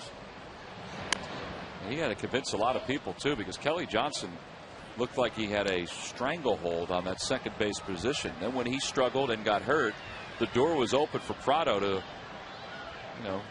knock away the whole utility player role. And he's now starting in the All-Star game for Chase Utley, who's on the disabled list. I thought he was an extra man and a really good one. Maybe other people in Major League Baseball, the consensus seemed to be that that's what he was, and everybody would, take him. But Bobby Cox, he got to give him a chance to play, and wow, has he rewarded the manager. On the outside corner, called strike 3. Hamels has struck out 3 here in the 7th, but he also allows a solo home run. It's the 19th homer he's allowed on the season. We go to the bottom of the 7th, and the Braves have the lead.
Up the fans trivia quiz answer. Name the 4 Atlanta Braves who have won National League batting titles. Wheels? I think there's a trick question in there, because you got to think Hank Aaron, but he may not have won one as an Atlanta Brave. I think you're on the right path there. So that makes it really hard. You just wanted to preface it? Well, I know 2 of them, because 2 of them are here. Raul Ibanez leads it off against Jurgens here in the bottom of the 7th. Chipper Jones and Terry Pendleton. Those are 2, yep. And I'm going to say one other guy, and that's Rico Carty. And I can't think of the fourth one. Rico Carty would be correct. I know Rico Carty won one. The big fellow, as he used to call himself. Outside 2-0. You want me to give you a hint on the other guy? Sure. He was really fast. I'm not. Oh, did they call him the Road Runner? They did. Beep, beep. Yep. Ralph Garr? Ralph Garr. Thank you. Log back onto Phillies.com to find out if you're the winner of a Phillies prize pack. And thanks for playing Dodge Stump the Fans. One of the most fun guys you ever heard around a batting cage, too, Tom. Ralph Garr. You think Hudson chirps a lot around the batting cage? Yeah. Ralph Garr never stopped. Funny, too. He's a good player. White Sox, Braves. And Ibanez taking all the way, and a late strike called by Tim Welke. How many batting titles Aaron won? He won a few. One hit. There you go. And it was the home run by Raul in the first. That's it. Not too many base runners, just one more since then. And a swing and a miss. Boy, he went in with a 3-1 changeup. You know, when we talked about him in the scouting report, how he loves his changeup, especially the left-handed hitters. And that's where Ibanez right there is trying to tie the game by hitting a 3-1 fastball.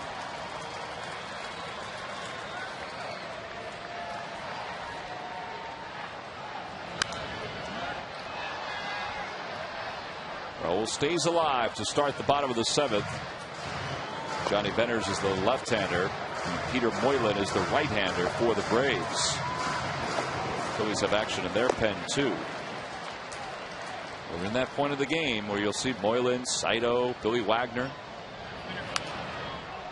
Yeah, one of the many reasons why they've won this year is because of their bullpen. And they're really good at matchups out there. Jose Contreras has just picked up a ball. And I think he'll pitch the top of the 8th inning. Phillies trail it 3-2. And ball forward. Ibanez is aboard. Good job. Threw him another changeup, too. That was an outstanding at bat. Time now for our Coors Light Freeze Cam. And Wheels, Martin Prado, you said he was looking Biddle in, and he got Biddle in. That's where Cole was working him.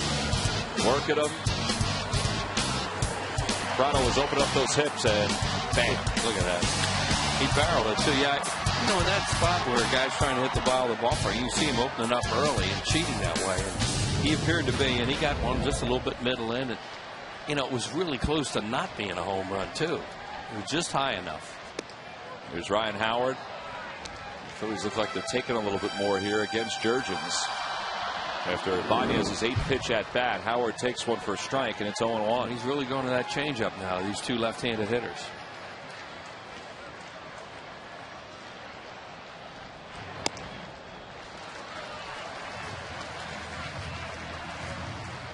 I almost think this is last hitter. I was thinking the same thing with Worth on deck. Yeah, I think Bobby Cox may be leaving him in there right now because Vendors was a little bit off last night, and he has such a good changeup.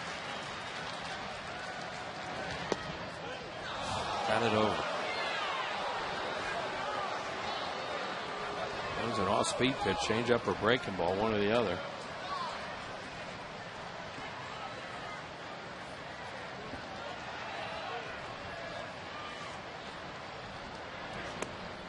And it's 2 balls and 2 strikes now to Ryan.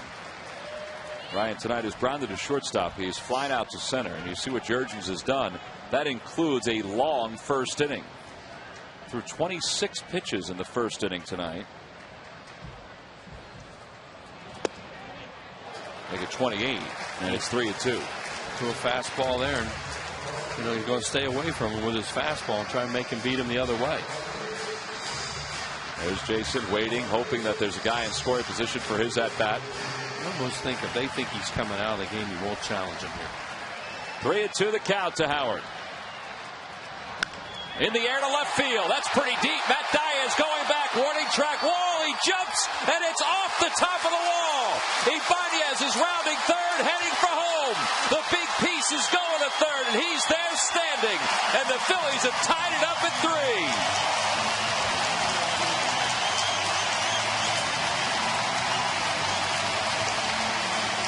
How did that ball not go out?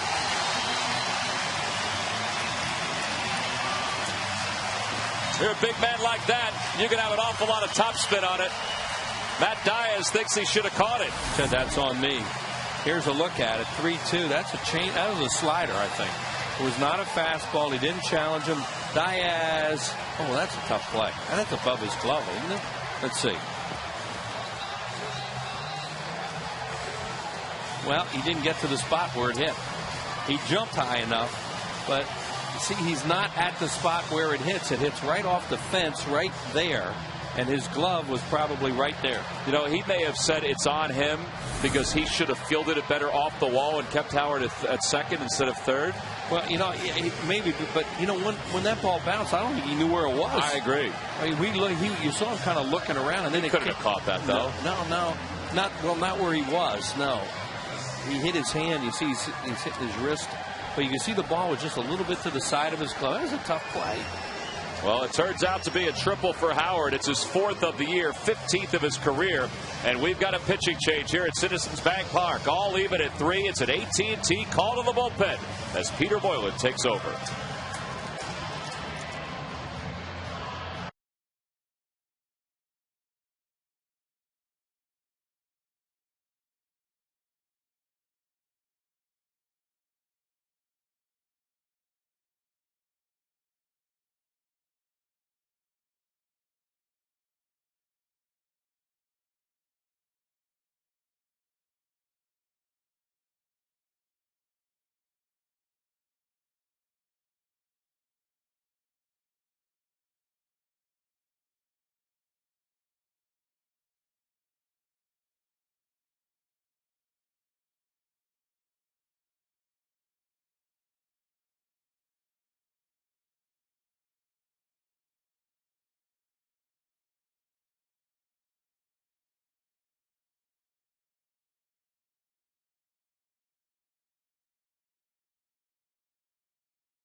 Phillies got to the Braves bullpen last night for an extra run in their 3-1 victory. They're going to have to get to a tougher part of their bullpen here as Peter Moylan takes over for Jair Jurgens. 45th game for Moylan. He's 3-1. A good ERA, 30 strikeouts in 33 innings. Braves bullpen this year, 3.31 earned run average. Watch this play by Matt Diaz. See, he gets turned the wrong way, and now when he goes back, it's slicing away from him. Where he jumps, the ball hits about maybe a foot or two to his right, and now he can't find it. He don't know where it is. He looks up, is that in the seats? Is it in my glove? Where is it? And when he finally saw it towards the line, it's good base running by the Phillies. Sam Perlaza really had Ryan Howard coming hard, too. Also, Raul Ibanez was running pretty hard, which enabled him to score very easily. So the Phillies with the infield in, and Jason Worth at the plate and a runner at third. Well, these guys bring strikeouts out of their bullpen, and that's what they're trying for right now. You know, they may even go Venners to pitch to Dobbs. Of course, he could bring Francisco off the bench. Could Charlie Manuel? We'll see what happens here. 0-2 the count to Jason. 2 for 8 against Peter Moylan. He lays off. That's what Moylan does. He get ahead of you and he'll throw that frisbee, and a lot of times it looks like it's coming over and it just comes nowhere near the plate. Yeah, you kid about him. You say the man from down under comes down under with those pitches, and that's what he does. And he throws that frisbee slider to right-handed hitters, and they pull off it. Another one, and it's 2-2. Moylan's been a good relief pitcher for Bobby Cox for the last handful of years. He's helped Jair Jurgens out during his young career. You see, he doesn't want to give up the go-ahead run here in the 7th inning on the road with that infield in. And he lays off, and it's a call, strike 3.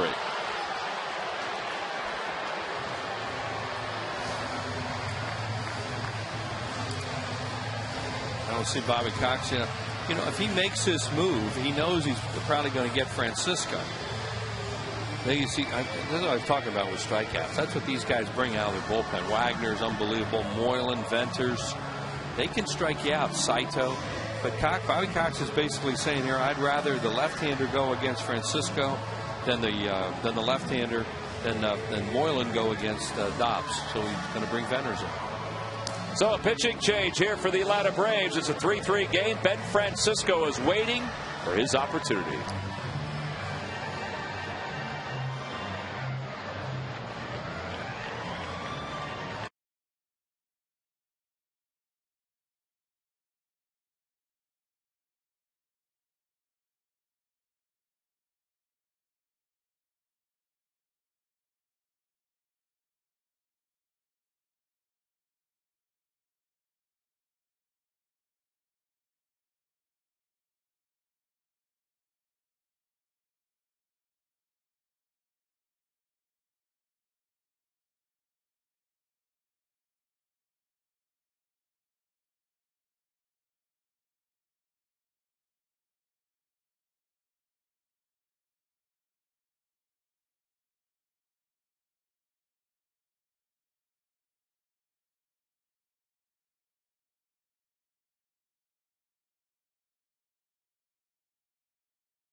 Combinations plus a fantasy game versus the legends at Bright House Networks Field.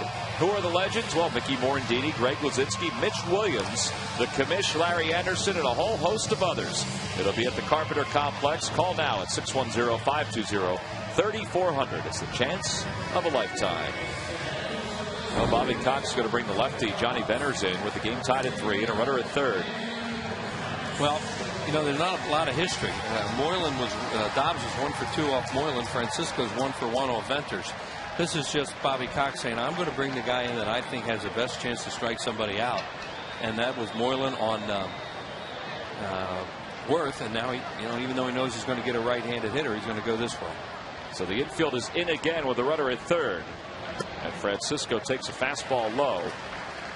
Ben has been swinging a much better bat lately in his first home run of the year on the road trip against the Pirates. He's looking for a fly ball, hard ground ball through the drawn-in infield, and a changeup for a strike, and it's 1-1. Venters last night allowed a run on 3 hits.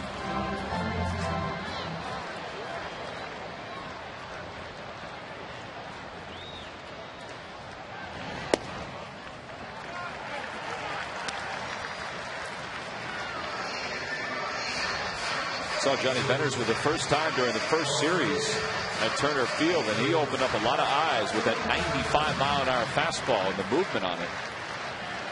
And it's 2-1 to Francisco. In the air to center field, off the end of the bat. Howard's tagging, coming on his Blanco. He makes the catch. Howard draws the throw, and he stops at third. This wasn't deep enough.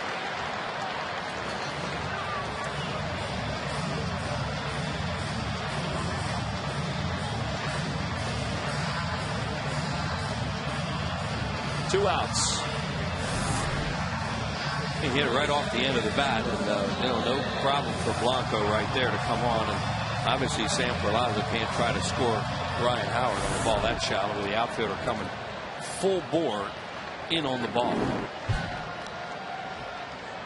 Well, 2 away. One more chance for the Phils to get Ryan Howard home from third with Wilson Valdez. 0 for 6 so far in the series. And he takes a fastball outside. 1 ball and no strikes. Oh, there have been some momentum swings in this baby tonight. They seem to happen in the same inning. First inning, now in the 7th inning. Phillies only have 2 hits tonight. Chopper back over the head of Venners. That's going to be a tough play. Picked up by Jones, and he throws out Valdez, and the side is retired. Ryan Howard is stranded at third after his RBI triple tied the ball game up. We go to the 8th. All leave it at 3.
Product prices by McDonald's, where a large sweet tea is just $1, and by Suzuki and the amazing Kizashi Sports Sedan.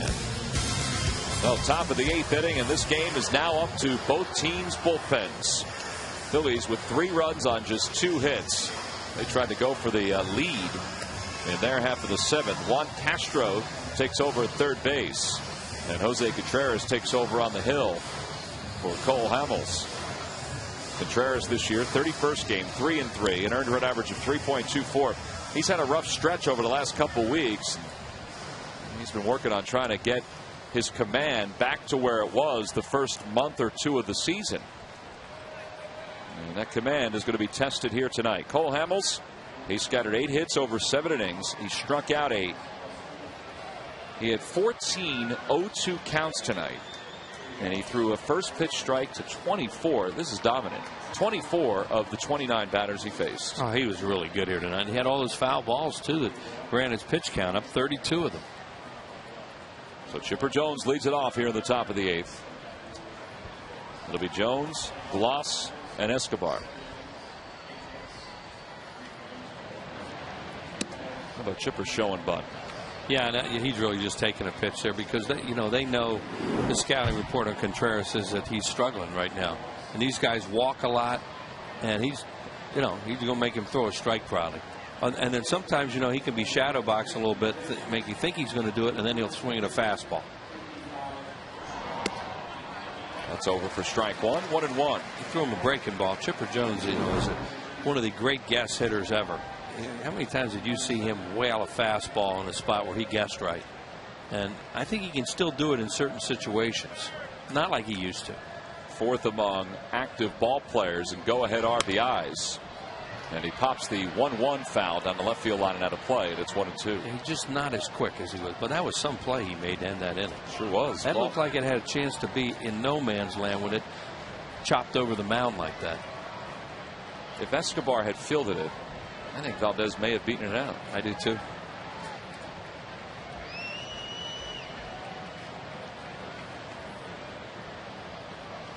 This is where he was using the split so effectively when he's going well with it. And there is the split, and then it's low, 2-2. Watch this play Chipper Jones makes. He gets a great jump on this and cuts across in front of Escobar and gets fouled. It's going to be a much tougher play for Valdez. He almost ran it over there.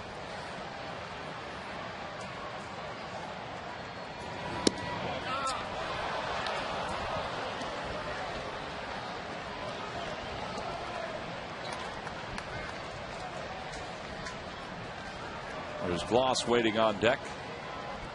This is the heart of the Braves lineup at the top of the 8th.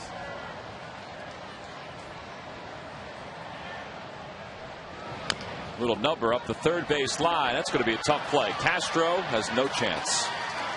Chipper Jones with an infield single, and he's aboard to start the 8th. Not much you can do about that. Nope.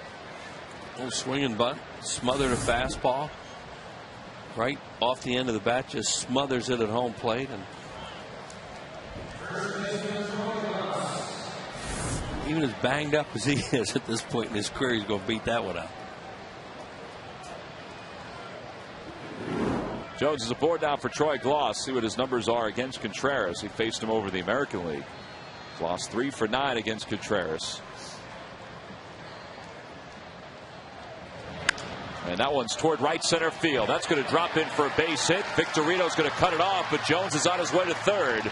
And the Braves have runners at first and third with nobody out here in the 8th. This has been the issue for Contreras. He's just allowed a lot of base runners over the last couple weeks. And the issue for the bullpen, too, is, they're just struggling in these late innings. And, that's actually been pretty good for them the last few years. But right now it's a problem. Brandon Hicks is going to come on a pinch run for Troy Gloss. So the Braves will have runners at first and third for Escobar as J.C. Romero's loosening up in the pen.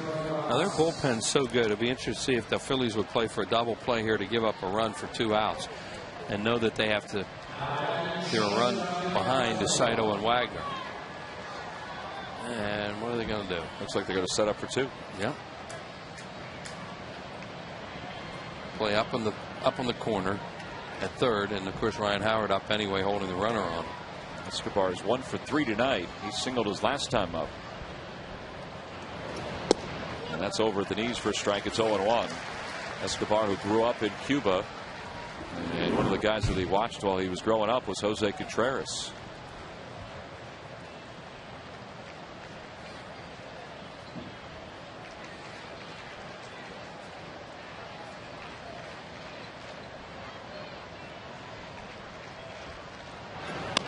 Toward third base. Castro's got it. He's got Chipper Jones caught between third and home. Sardina runs him back and then applies the tag. One away.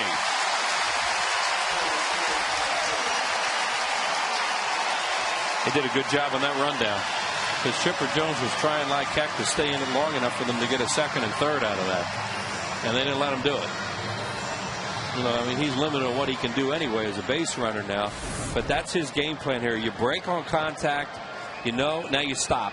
You see him just stop, and he's going to get in a rundown, and he hopes the Phillies will keep him in the rundown long enough that those base runners. But Sardina runs right at him. Great job. Don't make another throw and allow the base runners to move up. Outstanding job on the rundown there. It might sound small, but that was a pretty good play by Sardina to make that catch from Castro with all that equipment and starting to run up the line a little bit. So now runners at first and second. The double play is in order with Diaz at the plate and 1 out here at the top of the 8th. Diaz has hit the ball hard tonight. Well, what they did so well in that time was limit that extra throw coming back to the plate, which maybe would allow the runners to move into second and third. By him running him back to the bag, they weren't able to do that.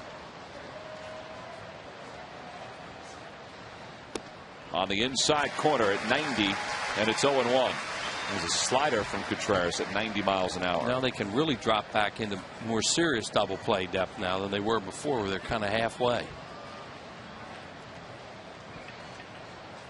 So the setup Wheels is talking about. Even Ryan Howard is back behind the base runner at first. Well, this guy scalds ground balls, so he can, if he hits it, he can get a double play.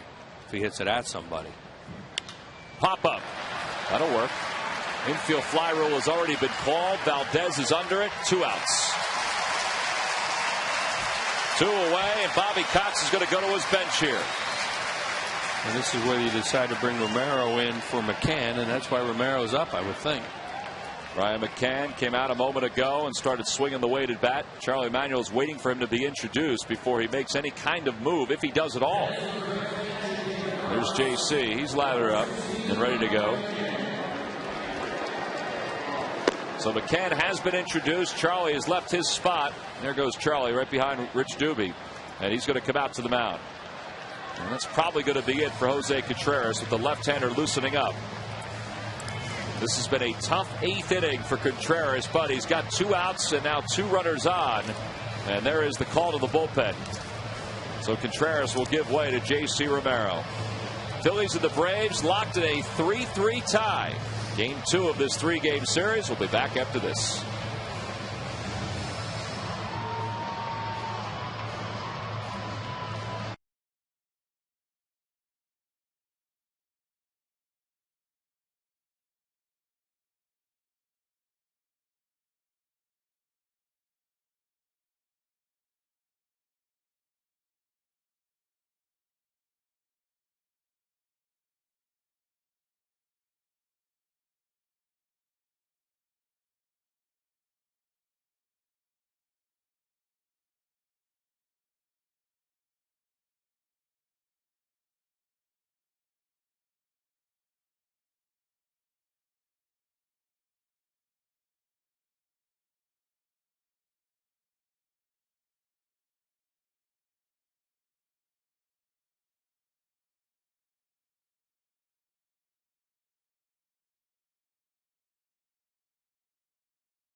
Also, because that's just a couple of days away from the trade deadline in Major League Baseball.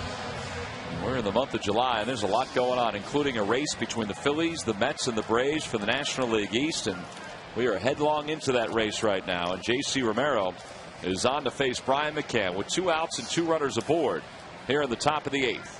In a 3-3 game, Romero, his 25th ball game, 12 strikeouts in 16 2/3.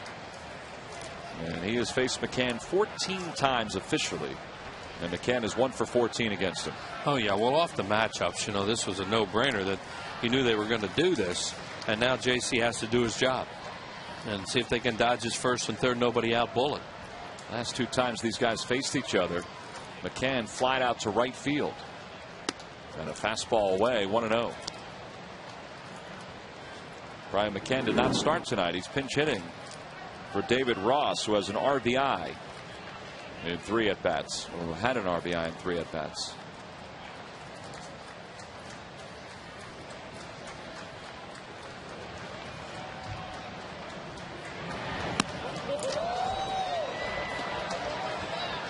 You have another left-handed hitter on deck in Blanco, but they have Cabrera and Conrad, who are switch hitters. And Cabrera's already out in the on-deck circle. There he is. Melky Cabrera's switch hitters out there. Blanco was standing out there a moment ago, and Cabrera just came over and tapped him on the back.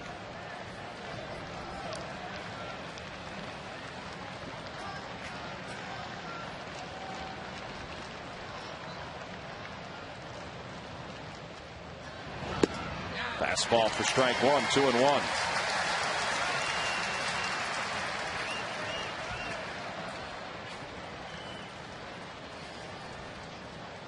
Had a good game last night. Phillies won at 3-1.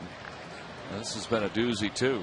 Phillies have managed just 2 hits, but they're tied at 3. Doesn't seem like it. Really a good game. And a changeup. just off the outside corner. Well, he thought that could have been a strike too, I think. You know, I don't know how he didn't swing at that. The only reason he didn't swing at it because he's ahead in the count, because he threw him the slider away, and that's the one that they're going to chase if you're ahead. But if you're not ahead, you know, the hitter can freeze and take a good pitch like that. Hit hard but foul, and it's 3-2. So the runners will be off on this next pitch. Hicks on second, and Escobar at first. Just to a fastball middle inning. Don't want to do that again. I wonder if he would go 3-2 breaking ball here. And, you know, if he loses them, take his chances with Cabrera, but don't give in fastball. We'll see what they decide to do. Sold out crowd starting to come to their feet. In a 3-3 game, the runners will be off. The 3-2 pitch will have to wait as Romero turns back towards second.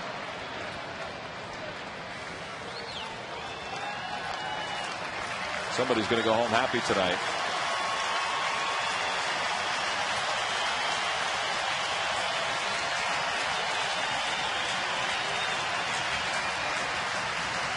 Runners go, and a chopper towards second. Valdez backs up on it, has time, throws to first, and the side is retired. He came in with a fastball, and Brian McCann grounds out to Wilson Valdez.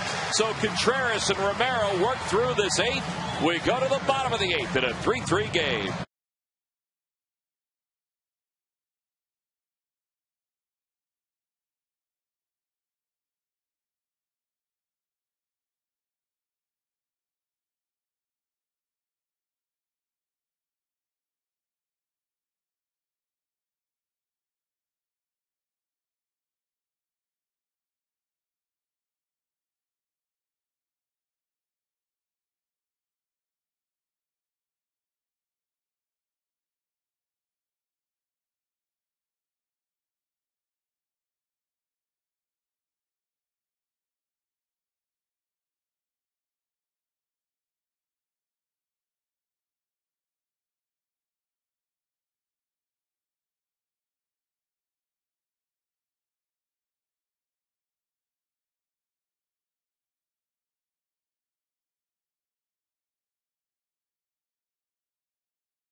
In the game, and he is the new catcher, and Takashi Saito is the new pitcher. His 32nd ball game, 1-3, a 3.56 earned run average.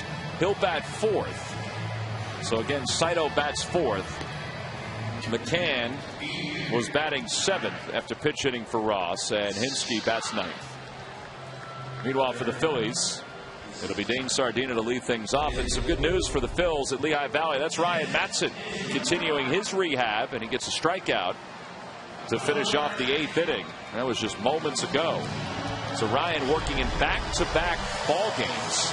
That was what everybody considered to be the next step and possibly the final step for him to come back and rejoin the club. And I think they need him at this point. Oh, absolutely.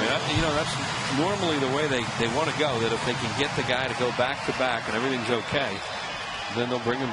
They'll bring him off his rehab, and hopefully that's going to happen. The other part of the story that tonight in Lehigh Valley is Brandon Duckworth won 7 innings and struck out 10 for the Iron Pigs. Dane Sardina leads it off here in the eighth. And he takes a fastball for a strike. Saito just a couple years ago was the closer for the Los Angeles Dodgers, and he was a good one.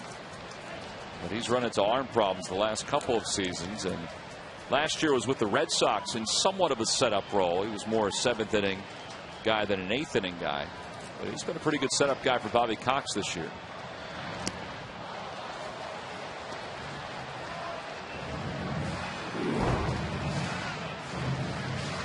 See his ERA. He is among the active leaders in earned run average, and he is among some pretty good company.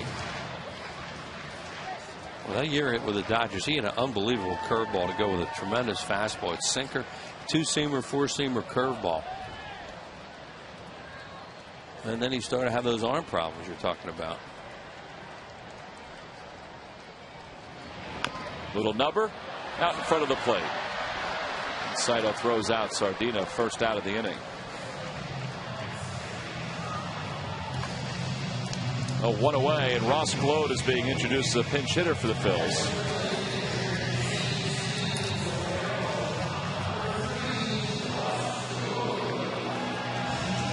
Shot by J.C. Romero to come in against Brian McCann, who's now 1 for 15 against him lifetime. And Jose Contreras did a heck of a job, 1st and 3rd, nobody out, and got it to the point where Romero came in to get the final out. Well, the rundown was huge to get Chipper Jones between 3rd and home. And he made good pitch on Escobar to get that little dribbler down the line so they could do that. Gload, a .242 hitter overall, 3 home runs as a pinch hitter, and he's faced Saito just 1 time. He's 0 for 1.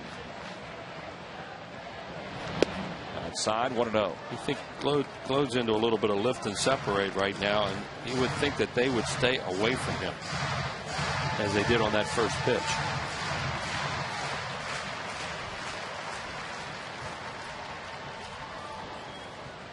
One ball, no strikes, the count to Gload. McCann setting up away. That's what you try to do in the late innings of a game. And with a guy with some power, is do not let them hurt your middle in unless it's a mistake.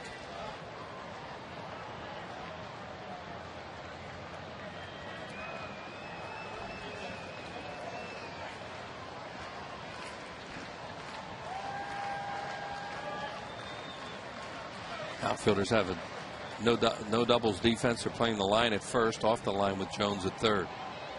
Swing and a miss, and it's 1-2. Guy got some sink on his fastball. See how the outfielders are out there trying to cut off anything for an extra base hit. And there's the new first baseman Hinsky on the line. Infante's really deep and right. Same with Diaz and left. Look at that shot. It gives you a great look of where the outfielders are in this alignment. Well, they tell them don't let a ball get past you, and that's the idea.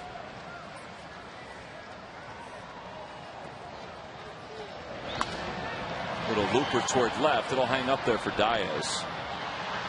And Saito's got the first 2 batters out here in the 8th.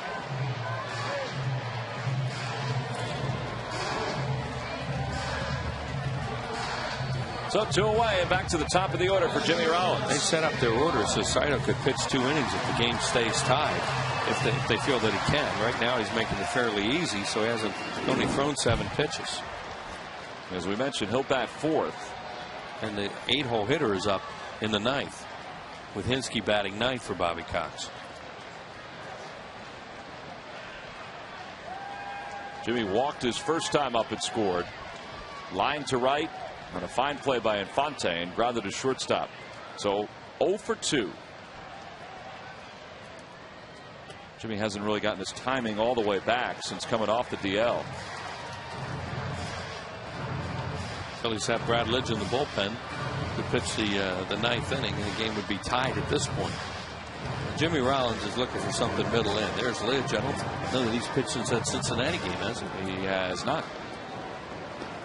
You know, Jimmy is so good at trying to get something in a spot in a place like this, like he did to win the game with the homer, like he did against Broxton last year.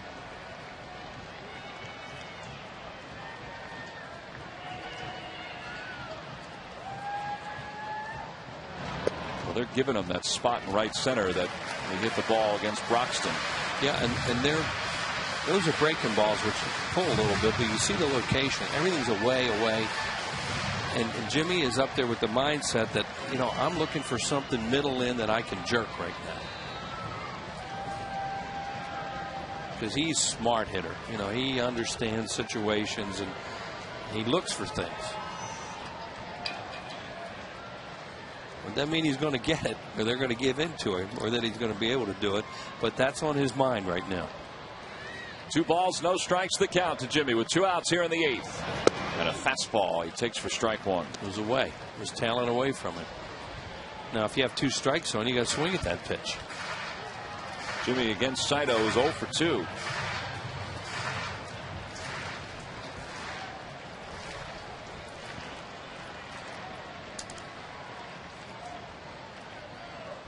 He's still working ahead. 2 balls and 1 strike.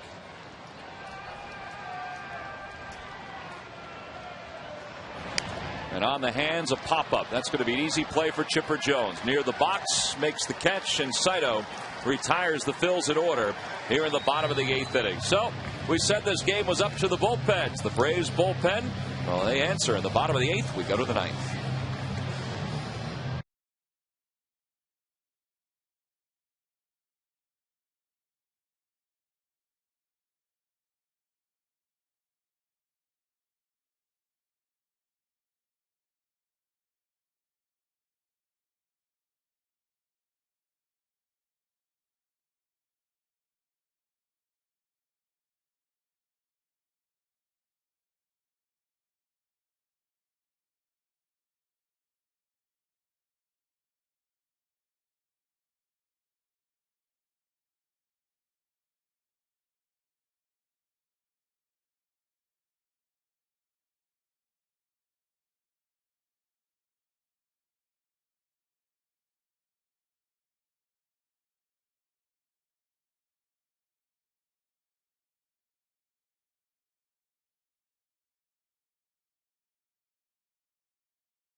Three game. We go to the top of the 9th, and Brad Lidge, the new pitcher for the Phillies, as he takes over for J.C. Romero. Brad, 15th game, 1-0, a high ERA now at 5.25. Last time he was in a game was when he blew a save against the Cincinnati Reds. He allowed 3 runs in the bottom of the 9th inning. A home run by Joey Votto that topped off the scoring in that outing. And because the Phillies scuffled in Pittsburgh, Brad didn't see the field. So he's on here in his first appearance since last week in Cincinnati. It's his first appearance in a week. Trying to keep the game right where it is. Win it in the bottom of the 9th. Billy Wagner's up now for the Braves in case they take the lead. So Charlie Manuel watch his closer face the Braves while their closer is up at the pen. Wagner's former team, the Mets, defeated the Reds 3-0. The Reds did have a threat going in the top of the 9th inning. Johan Santana, a complete game for the first time since 2008. And he also hit a home run. Use Rodriguez, huh? He's been struggling. Gregor Blanco fouls the first pitch off from Lidge. And it's 0-1. That fastball came in at 93 from Brad.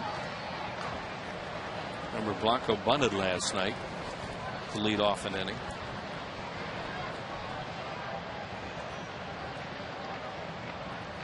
Castro's in at third. Ryan Howard over toward the line at first.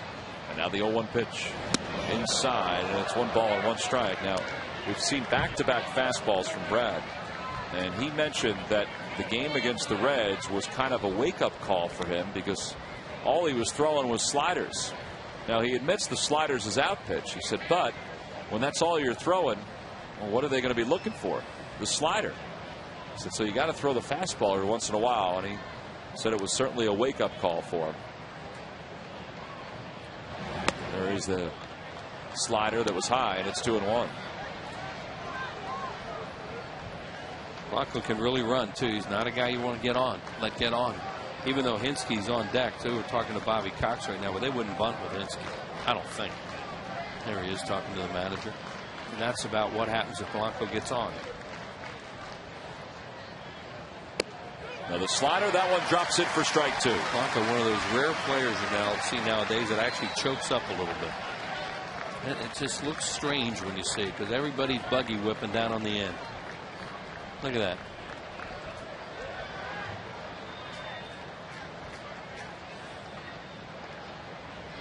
Swing and a miss. He was swinging fastball, and he got a tightly spun slider. One away.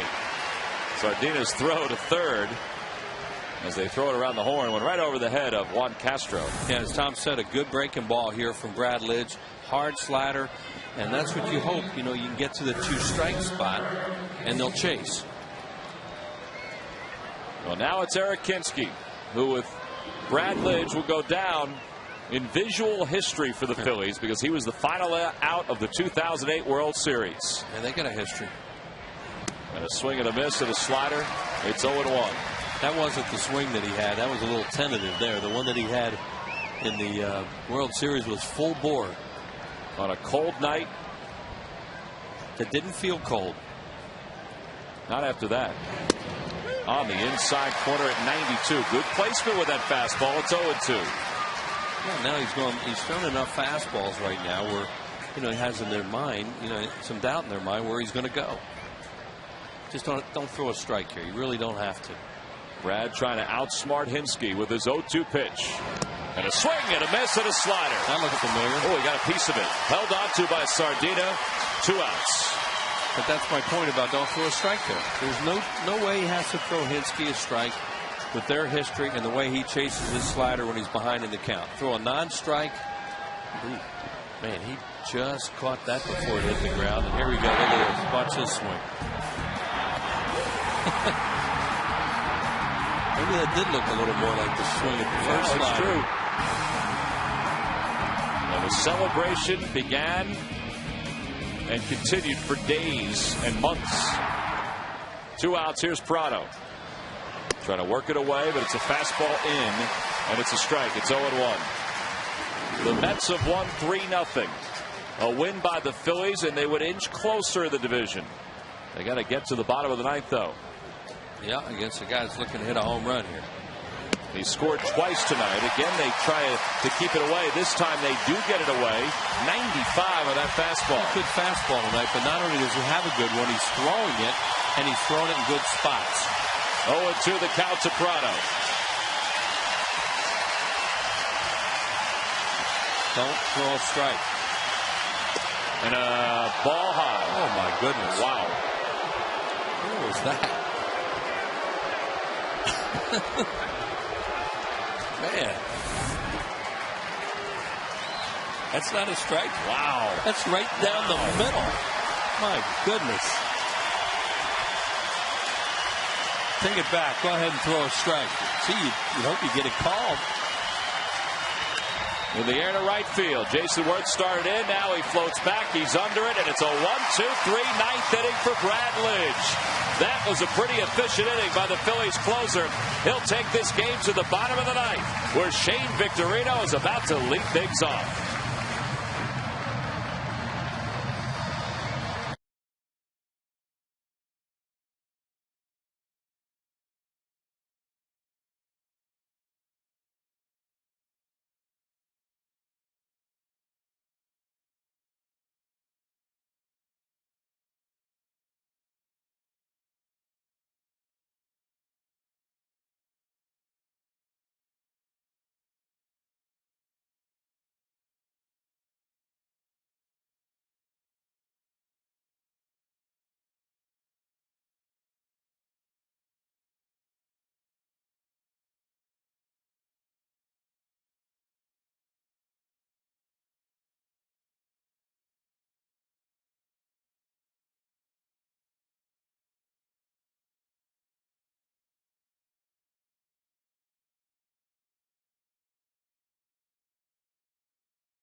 need to know on Toyota Sportsnet after the ball game on Comcast Sportsnet. Bottom of the ninth inning, the Phillies and the Braves tied at 3. Phillies only 2 hits tonight. A first inning home run by Ibanez and a 7th inning triple by Ryan Howard. And Eric O'Flaherty is the new pitcher for the Braves. 40th game. He's on because Raul Ibanez and Ryan Howard are due up second and third in the inning. But Shane Victorino will lead it off, and I think if you ask Shane which side of the plate he'd rather hit on, the right side would be his choice, particularly at this point because he has been struggling left-handed. So O'Flaherty will face Shane Victorino.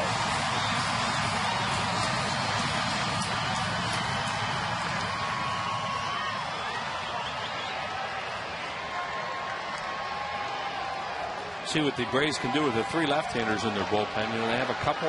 They have that one extra move. They saved Billy Wagner to the end, obviously, but they can use Venters in a spot where they used him, and you know, get something done positive. And then they have another guy in reserve in O'Flaherty. Victorino 0 for 8 against O'Flaherty in his career, and he takes a pitch low, 1 ball and no strikes. Shane is going better right now, or at least he feels better from the right side of the plate than the left side. But the numbers dictate Bobby Cox making this move instead of leaving Saito in. Oh, yeah, and then you've got Ibanez and Howard coming. I just thought maybe he would start Saito with the inning and then bring O'Flaherty in. Well, the only reason I think he would do this, and even though, as you're saying, Tom, he's better right-handed, a manager right now thinks, I don't want this guy hitting left-handed with his speed where he's quicker to first. In a tie game in the 9th inning in the home ballpark, because then well, it's moot. Pop up to center, and Blanco puts it away for out number 1.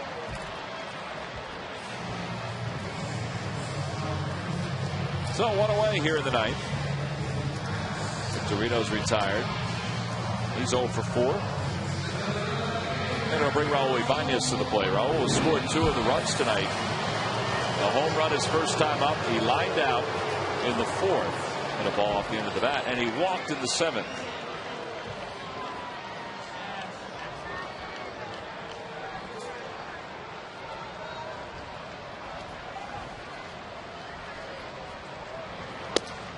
Outside 1-0, and April 19, 2009. Raul Ibanez sent the crowd home in a tizzy. Yeah, that was that walk-off against the San Diego Padres early in the season.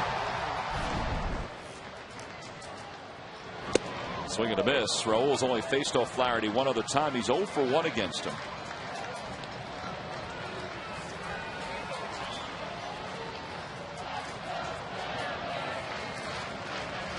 Braves have a right-hander loosening up behind O'Flaherty. The Phillies have David Herndon loosening up. The 1-1 pitch. That's a strike on the inside corner, 1-2. Well, the right-hander's up for Worth. There's Chavez. Kenshin Kawakami is their long man. There's Herndon. And behind him, Nelson Figueroa, who is the long man.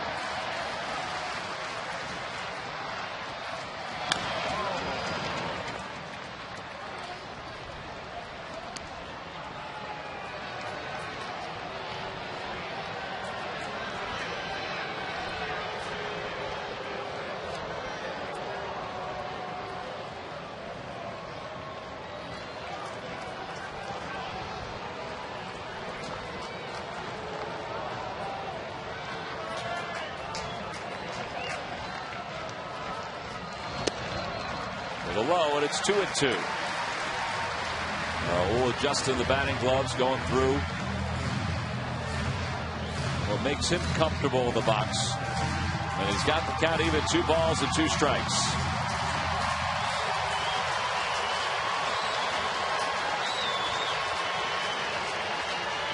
Swing and a miss. He went after a pitch out of the strike zone. 95 up and in. 2 outs.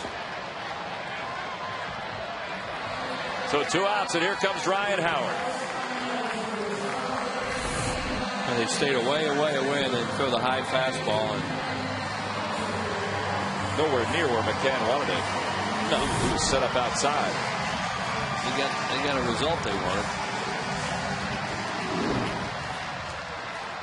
O'Flaherty pitched in 78 games a season ago for the Braves. Ryan Howard's 1 for 7 off him. And he's got 2 outs here in the 9th. 3-man overshift on the right side, and he takes a fastball. Remember this last walk-off for Ryan Howard, 2007 against Guillermo Mota and the Mets, an opposite field home run deep into the seats in left center. Well, that was the year the Phillies came back and beat the Mets. One of them. That was the first time. Outside, 1 ball and 1 strike. I think they probably told their outfielders to play deep right now. Diaz is playing where Chipper Jones used to play when we were at the vet and he was in the outfield. They just said, do not allow a double if you can avoid it here. They might allow a double with a ball in front of them. They're so deep. 1-1 is popped up. Might be playable. McCann, long run, gets to a spot, dancing around, makes the diving grab as he keeps his eye on the ball, and the side is retired. That's a tough play for a catcher, and the Phillies go down in order here in the bottom of the 9th. Nothing across for the Phils. Victorino, Ibanez, and Ryan Howard with some good defense by Brian McCann and the Braves.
Team late, not a whole lot of extra inning games though. They're 3-3 so far this season. David Herndon is the new pitcher for the Phillies. He'll take over for Brad Lidge, who pitched a scoreless and impressive top of the 9th. So Herndon in his 26th game with the Phils, a 3.58 ERA. Not a lot of strikeouts. He will pitch to contact, and we'll see what he does against 2, 3, and 4 for Atlanta. Well, following the final out last inning, we said one would go home happy, the other one wouldn't. Well, a range of emotions. Said, hey, this is my ballpark. I invited you. You sit down and keep quiet. So Infante leads it off here in the 10th. He's 2 for 4. He had a bunt single his first time up, and he takes a sinker low. Like he was trying to draw in Castro at third. And Juan came in a few steps, but now he's back even with the bag.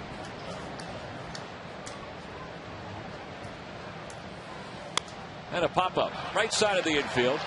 Ryan Howard will call it off, and he makes the catch. 2 pitches, 1 away here in the top of the 10th. And here comes Chipper Jones.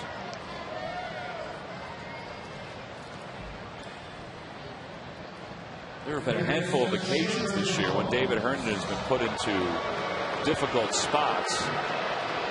Well, you're in a pennant race, even though this is game 82 and there's still half a season left, but this is one of those difficult spots. Yep. And Chipper lines one towards center. Here comes Victorino on the run, makes the grab as he glides under it. 2 outs. Yeah, that ball hung up. Shane got a good jump on it. And Chipper Jones up there trying to hit the ball on a first ball fastball out of the ballpark. Kind of hit it off the end of the bat. Well, the pitcher's spot is due up, and it's Brooks Conrad who will pinch hit for Atlanta. Here it is. It's a sinker. You see, he went up there, made up his mind. He was swinging first ball fastball, and he got a fastball, but it sunk really well. And he hit right off the end of the bat into an out. Braves only have one bench player left. It's Melky Cabrera. That's it, with Conrad pinch hitting here. Billy Wagner is loosening up in the bullpen. So is Jesse Chavez. Well, they have Chavez and Kawakami out there. Kawakami, a former starter, and of course Wagner. There is Chavez, the right-hander, and of course Wagner.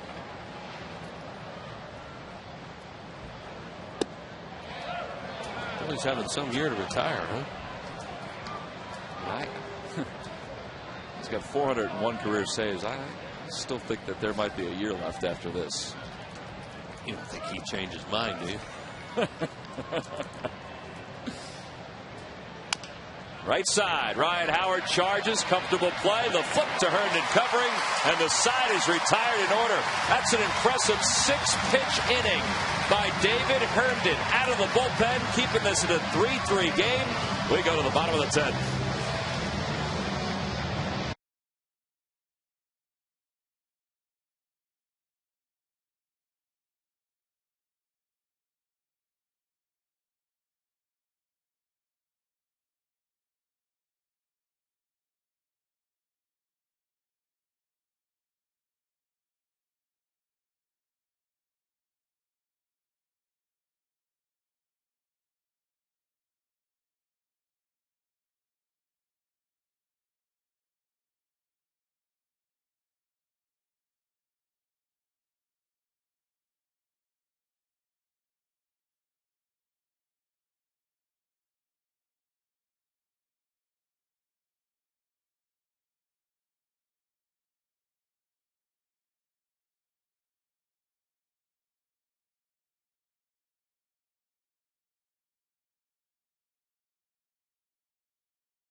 It's time now for our W.B. Mason deliveries of the game. It's been such a good game here tonight with 2 hits for the Phillies. But there's a home run by Prado. Opened up a little bit, looked middle, and hit a liner out. And then Ryan Howard hits this thing. Diaz turns the wrong way. By the time he gets back, it hit off the wall. He couldn't find it. Ibanez scored. Ryan had a triple, but as that's our W.B. Mason delivery of the game, unfortunately, they left him out there. Or, maybe they said maybe it'd be over. Triple with nobody out. Yeah. So here we go. Bottom of the 10th. Jesse Chavez, the new pitcher for the Braves. He throws some bullets, but he's got a high ERA, 5.81. 27 strikeouts in 31 innings, and he'll face Jason Worth, Juan Castro, and Wilson Valdez. Jason tonight is 0 for 3. Worth faced him twice and struck out twice. And a fastball hit in the air. Center field. Backing up is Blanco. Back to the infield. He finds the spot and makes the catch. Once he turned to look where he was, I thought he was going to have a difficult time to track that ball, but it had top spin and it came right down to him. And it just died. One away. And here's Castro. Castro had a big hit last night. Turned out to be a single through the left side that brought in an insurance run. 0 for 1 with a strikeout against Chavez for his career.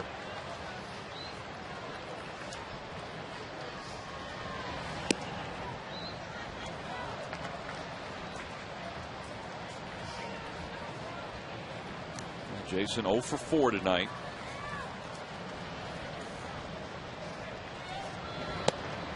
Two 2-0 the count to Chavez.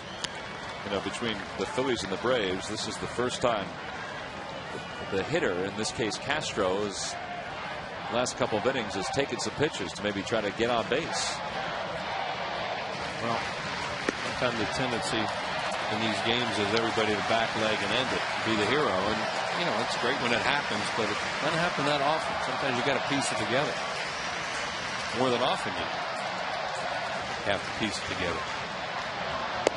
Rio fastball in there for strike one. Castro has only walked 5 times this year in 116 plate appearances. He's ahead 3-1.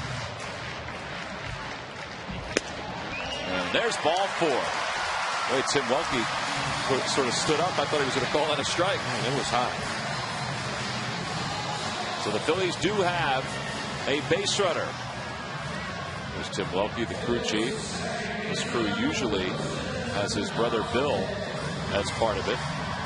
Scott Barry is substituting for Bill Welke. Valdez now the hitter. 0 for 3. 3 groundouts tonight.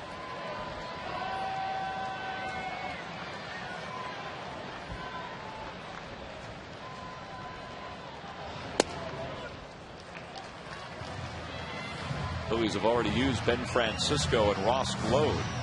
Brian Schneider, Charlie Manuel said, you know, could be used in an emergency, but Dane Sardina is out in the on-deck circle.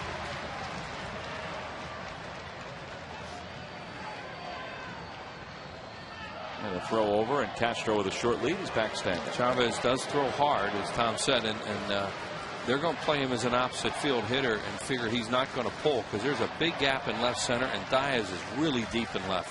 Here you see the outfield defense. Swing and a miss. He came back with a breaking ball, and it's 0-1. Or 0-2, I should say.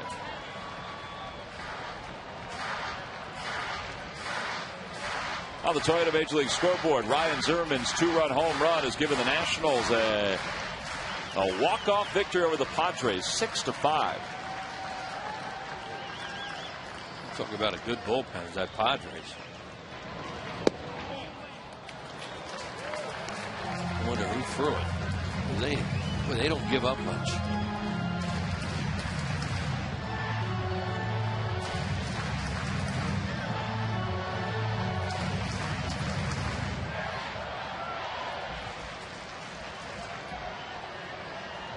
One and 2 the count to Valdez with a runner at first. Everything's away, pitch him away, play him away. Now he's gotten it even. See the comparison of the two bullpens. Phillies 3 innings, 2 hits, no runs. Braves 3 1/3, no hits, no runs. 2-2 to Valdez. And a slowly hit ball to the left of the mound. Chavez looks at second and throws Valdez out. 2 away. But the winning run is in scoring position.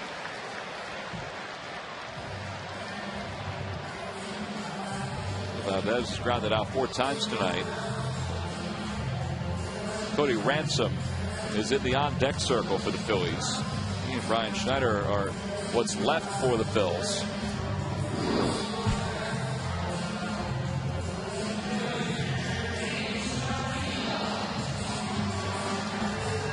Sardina's 0 for 3. There's Cody. A couple of hits in his debut against the Pirates. Now, of course, you're going to bring those outfielders in. And they're not going to play back the way they were before. Castro, the runner at second, not a good runner. Up high, 1-0 the count. So it's not guaranteed you get a base hitter, you win the game. And they're going to cheat in a little bit. You'd think they cheat in a little bit more in right field than they are right now. A little surprised. Matt Diaz in left, not a great arm. Omar Infante in right, an infielder's arm. Yeah, that's why I thought he'd cheat in more. And a line drive toward left field. Diaz going back, and he had him played perfectly. He makes the catch, and the side is retired. No runs, no hits. Juan Castro is stranded in scoring position. We go to the 11th in a 3-3 game.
Take a seat, everybody. It is a little overtime as we go to the top of the 11th. David Herndon, who pitched a scoreless 10th, is staying in the ball game as we begin the 11th, and he will face Escobar and Matt Diaz and Brian McCann. Mike Zagorski's up and loosening in the bullpen. That's for Brian McCann.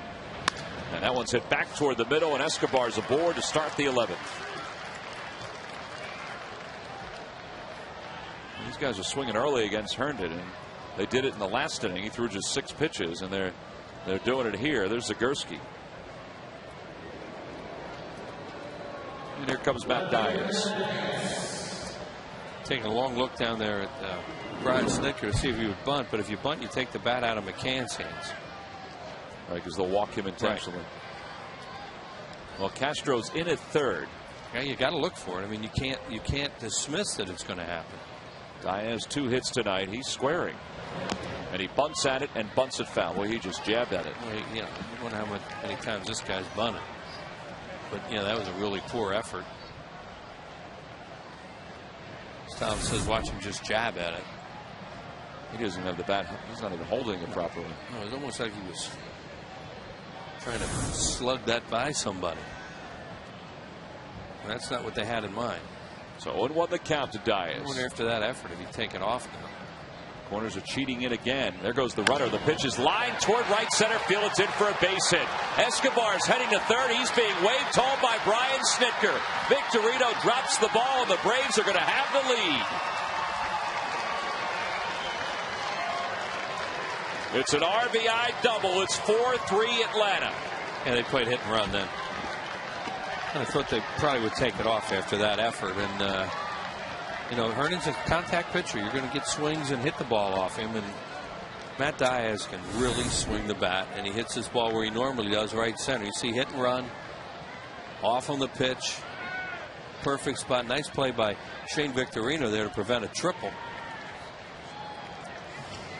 And Escobar was hustling all the way, and he scored very easily from first on that hit and run. So Diaz gives the Braves the lead 4-3 here at the top of the 11th inning. David Herndon gives the baseball to Charlie Manuel, and here comes Mike Zagorski. He's coming on to face Brian McCann here in the 11th with nobody out.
Zagorski at 2.08 ERA. 5 strikeouts and 4 1/3. And he's on to face Brian McCann. Gregor Blanco is behind Brian McCann. Braves have one batter left on their bench, and that's Melky Cabrera. So with first base open, we'll see what the Phillies do with McCann in this spot and a runner in scoring position. Well, they'll pitch to him with Zagorski, the left-hander, coming in. The question is whether or not Bobby Cox would even think about. I can't imagine this guy would even think about bunting to get the runner over to third, but that's what they want to do. I think he would trust McCann here to try and pull the ball and get him over to third.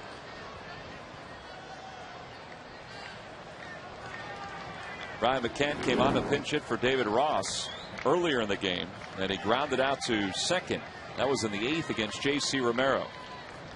There's Matt Diaz, an RBI double. He's in scoring position.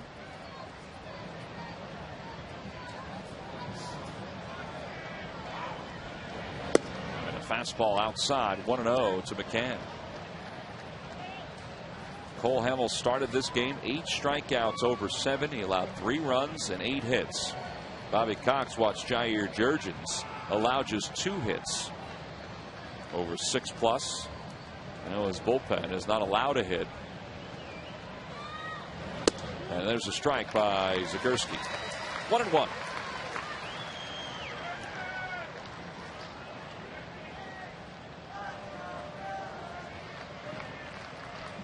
Phillies began this series 5 games back, trying to climb closer against the Braves. They're 4 games off the pace. And McCann goes after the high fastball, and it's 1-2.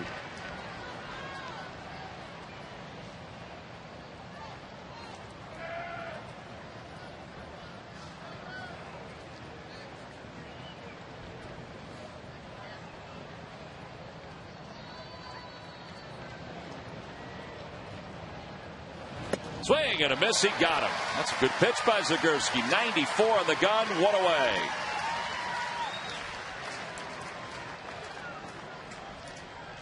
Real good job by Mike Zagorski, because McCann's trying everything he can right now to pull the ball and get Matt Diaz over to third base and make the Phillies bring the infield. And he wasn't able to do it. Now they're reminding Zagorski, don't forget about him back there.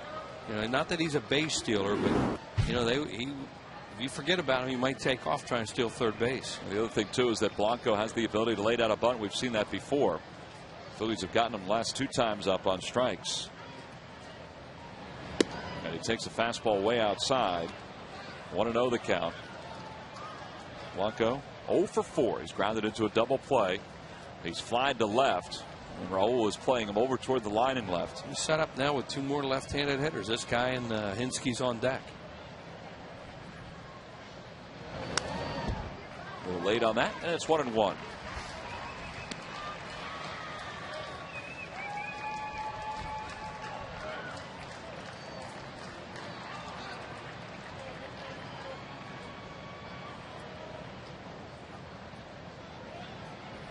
Diaz looked around to see where the outfielders were set up as he took his lead.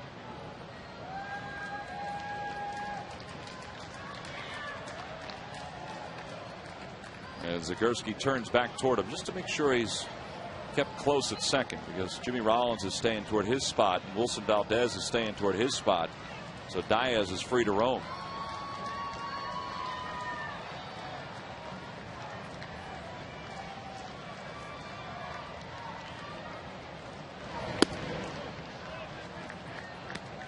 It's amazing. This game's still going on with the Phillies being out hit 12-2 tonight in the 11th inning. Yeah, the home run by Ibanez in the 1st and the triple by Ryan Howard in the 7th. That's been it. And Ryan stranded at 3rd with nobody out in that 7th. And it's even 2-2 to Gregor Blanco.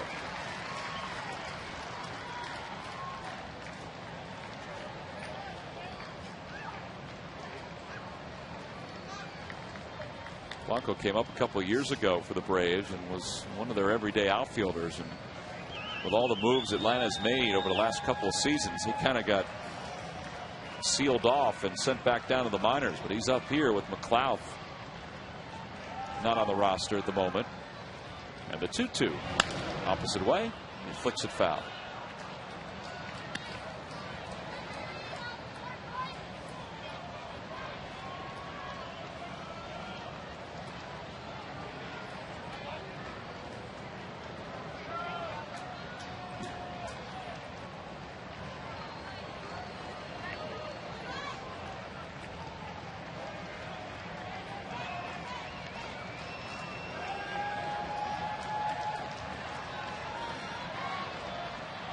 Swing and a miss. Back-to-back strikeouts for Zagorski. He got McCann and then he gets Blanco. That was a slider for Mike. That was a good breaking ball he just threw there after some good fastballs. And now one more, and you keep it to one. There's a hard slider and a good one. Great spot. Eric Kinski struck out his only time up. That was against Brad Lidge in a 1-2-3 ninth. Trying to keep it at a one-run game. The Phils will have a pinch hitter and then the top of the order.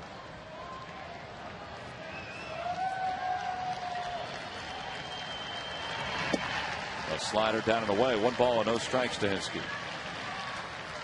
I say a pinch hitter and then the top of the order because the pitcher's spot is due to lead off as we go to the bottom of the 11th inning. There's Cody Ransom stretching behind Charlie Manuel. He has some pop too. One way that they usually can beat Billy Wagner once in a while is with a homer. And in this case, they want to be able to tie it with one. Billy's been throwing in the bullpen a couple of different times over the last few innings. Well, he's ready.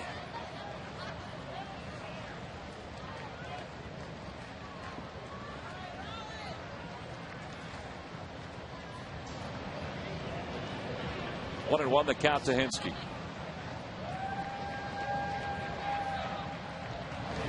On the outside corner, 94 with that fastball, and it's 1-2. And good pitches in this inning. He's basically a fastball slider guy. That's what he's doing with these left-handed hitters. And he's down too.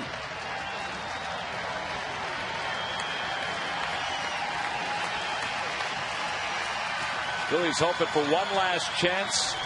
And nothing more than a one-run deficit. The 1-2 pitch. Foul back.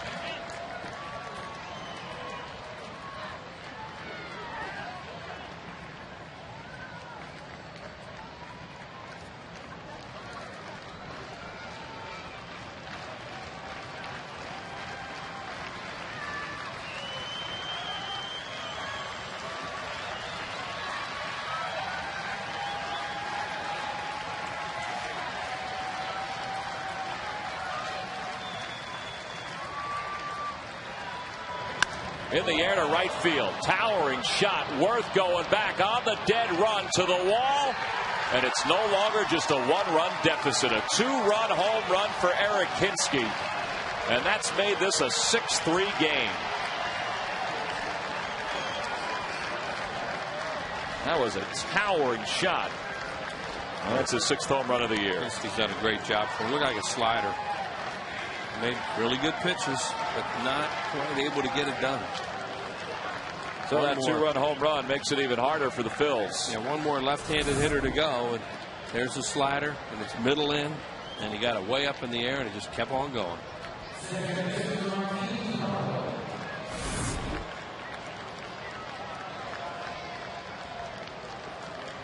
So the Braves have a 3-run lead to work with here in the 11th. First run scored on the base hit by Diaz. Now the 2-run shot by Hinske. And here's Martin Prado. Takes one inside. 1 ball and no strikes.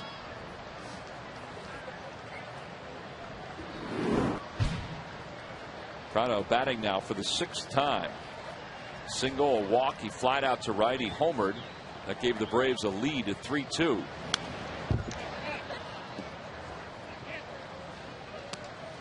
And his last time up, he flied out to right.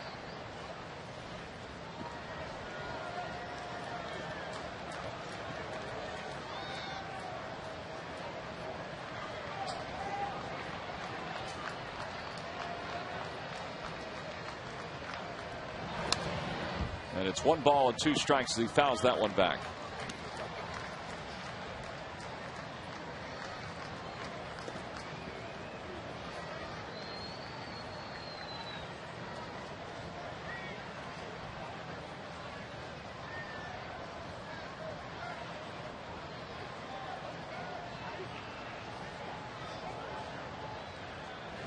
Swing and a miss. He got him going after a high fastball. Zagorski strikes out 3 here in the 11th, but he allows a 2-run home run. Couple that with an RBI double by Matt Diaz against David Herndon. Here's Eric Kinski and his 2-run home run. That gives the Braves a 3-run lead.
but he has 52 strikeouts and 33 to third. It tells you that his fastball is back and his slider is back as well. And those are outrageous numbers. 12 walks and 52 strikeouts, 33 and a third innings.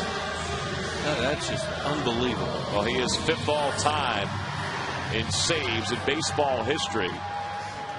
He is 2nd among left-handers. John Franco with 424 has the most for a left-hander. Said he wanted to come back to baseball and pick up at least his 400th save. He's saying he's going to retire at the end of this year. We'll see. Cody Ransom's going to pinch hit for the Phillies. He's never faced Billy Wagner. And the first pitch, fastball, a little high, and it's 1 ball and no strikes. Cody 2 for 5. Got those 2 hits in his debut. He arrived an hour before the game against the Pirates last week. And it's over for strike 1.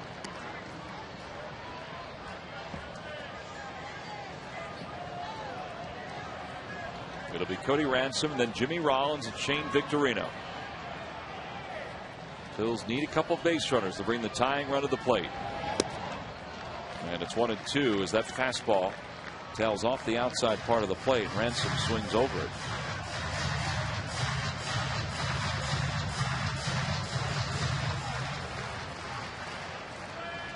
That's what the Braves bullpen has done tonight.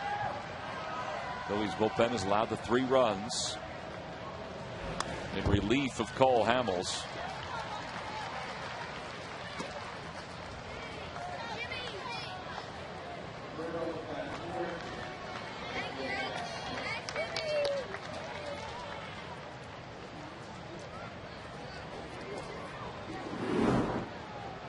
See his numbers here at Citizens Bank Park. A 1.97 ERA with 35 saves.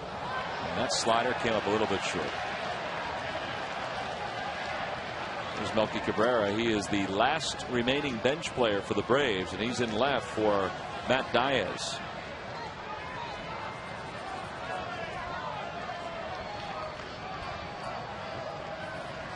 Two and 2 the count to Cody Ransom.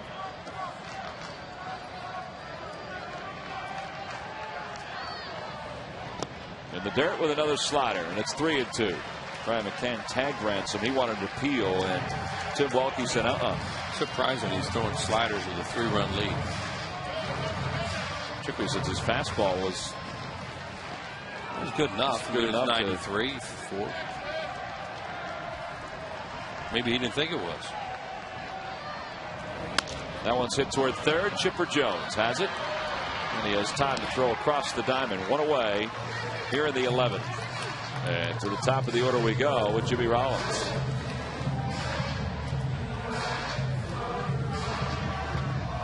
Jimmy reached base in the first and scored on the home run by Ibanez. Since that time, he's lined to right. He's grounded to shortstop, but he popped out into foul territory at third. Jimmy is 0 for 9 with 3 strikeouts against Billy Wagner in his career.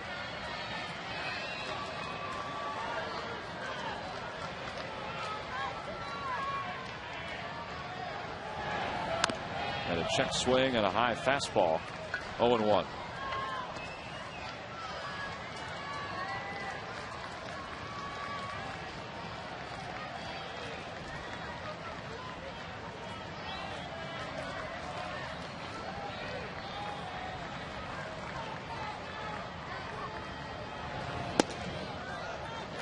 Wagner played for the Phils in 04 and 05.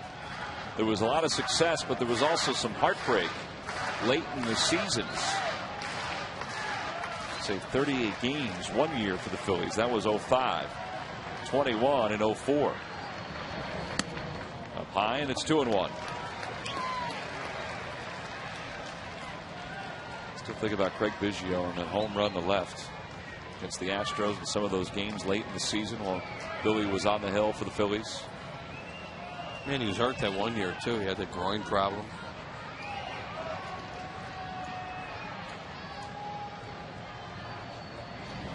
Slider, that's on the inside corner for strike 2. It's 2-2.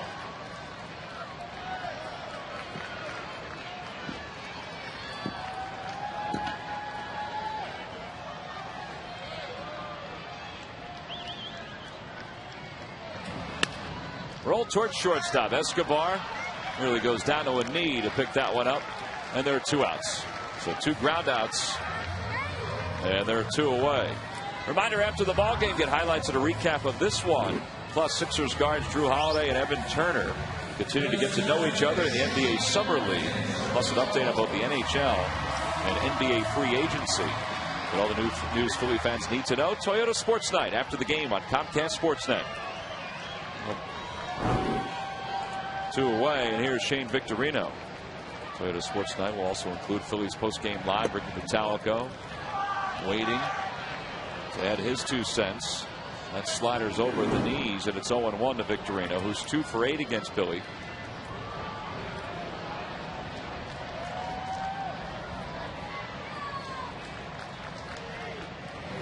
And a pop-up behind home plate. McCann will give it a look, and he runs out of room.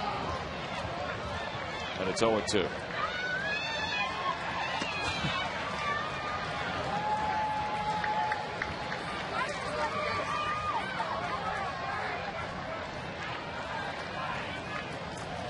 So the Phillies are down to their final strike, their final out here in the 11th.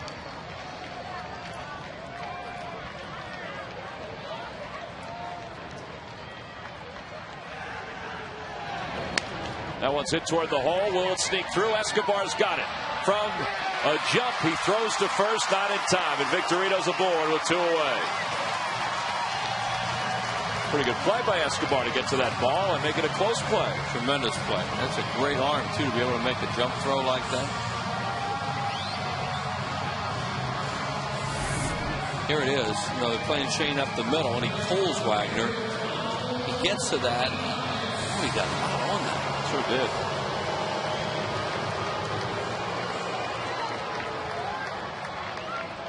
Looked like he was having a difficult time grabbing the ball. I don't think anybody's ever questioned Escobar's talent.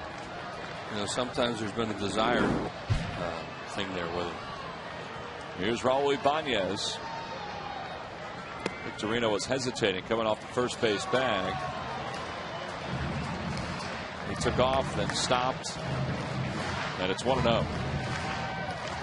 Ryan Howard hoping to get a chance as the tying run against Wagner. Fastball in there for strike 1. 1-1 the count.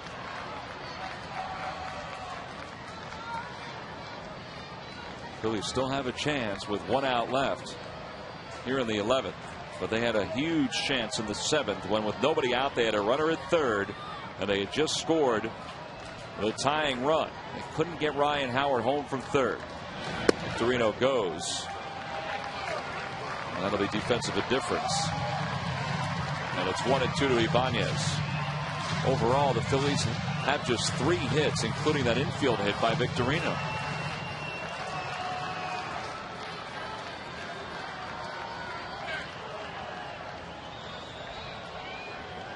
And now the 1-2 pitch. In the dirt, 2-2. Just trying to get that extra base runner on to bring Ryan Howard to the plate.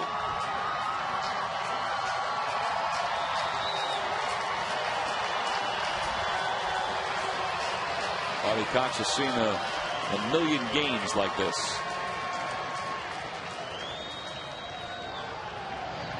Fastball swung on and missed.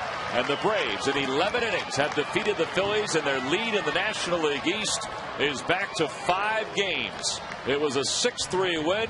We said somebody was going to go home happy, somebody was going to go home unhappy. Oh, it's the Phillies fans who will go home unhappy with tonight's setback. They managed only 3 hits in this ball game, and they lose it by a final of 6-3. Our Chevrolet player of the game, he didn't play the bottom of the 11th inning, but it's Matt Diaz, 3 for 5, an RBI double in the 11th inning that drove in the eventual game-winning run for Atlanta. Got to make him feel a lot better too, because of that crazy play in left field that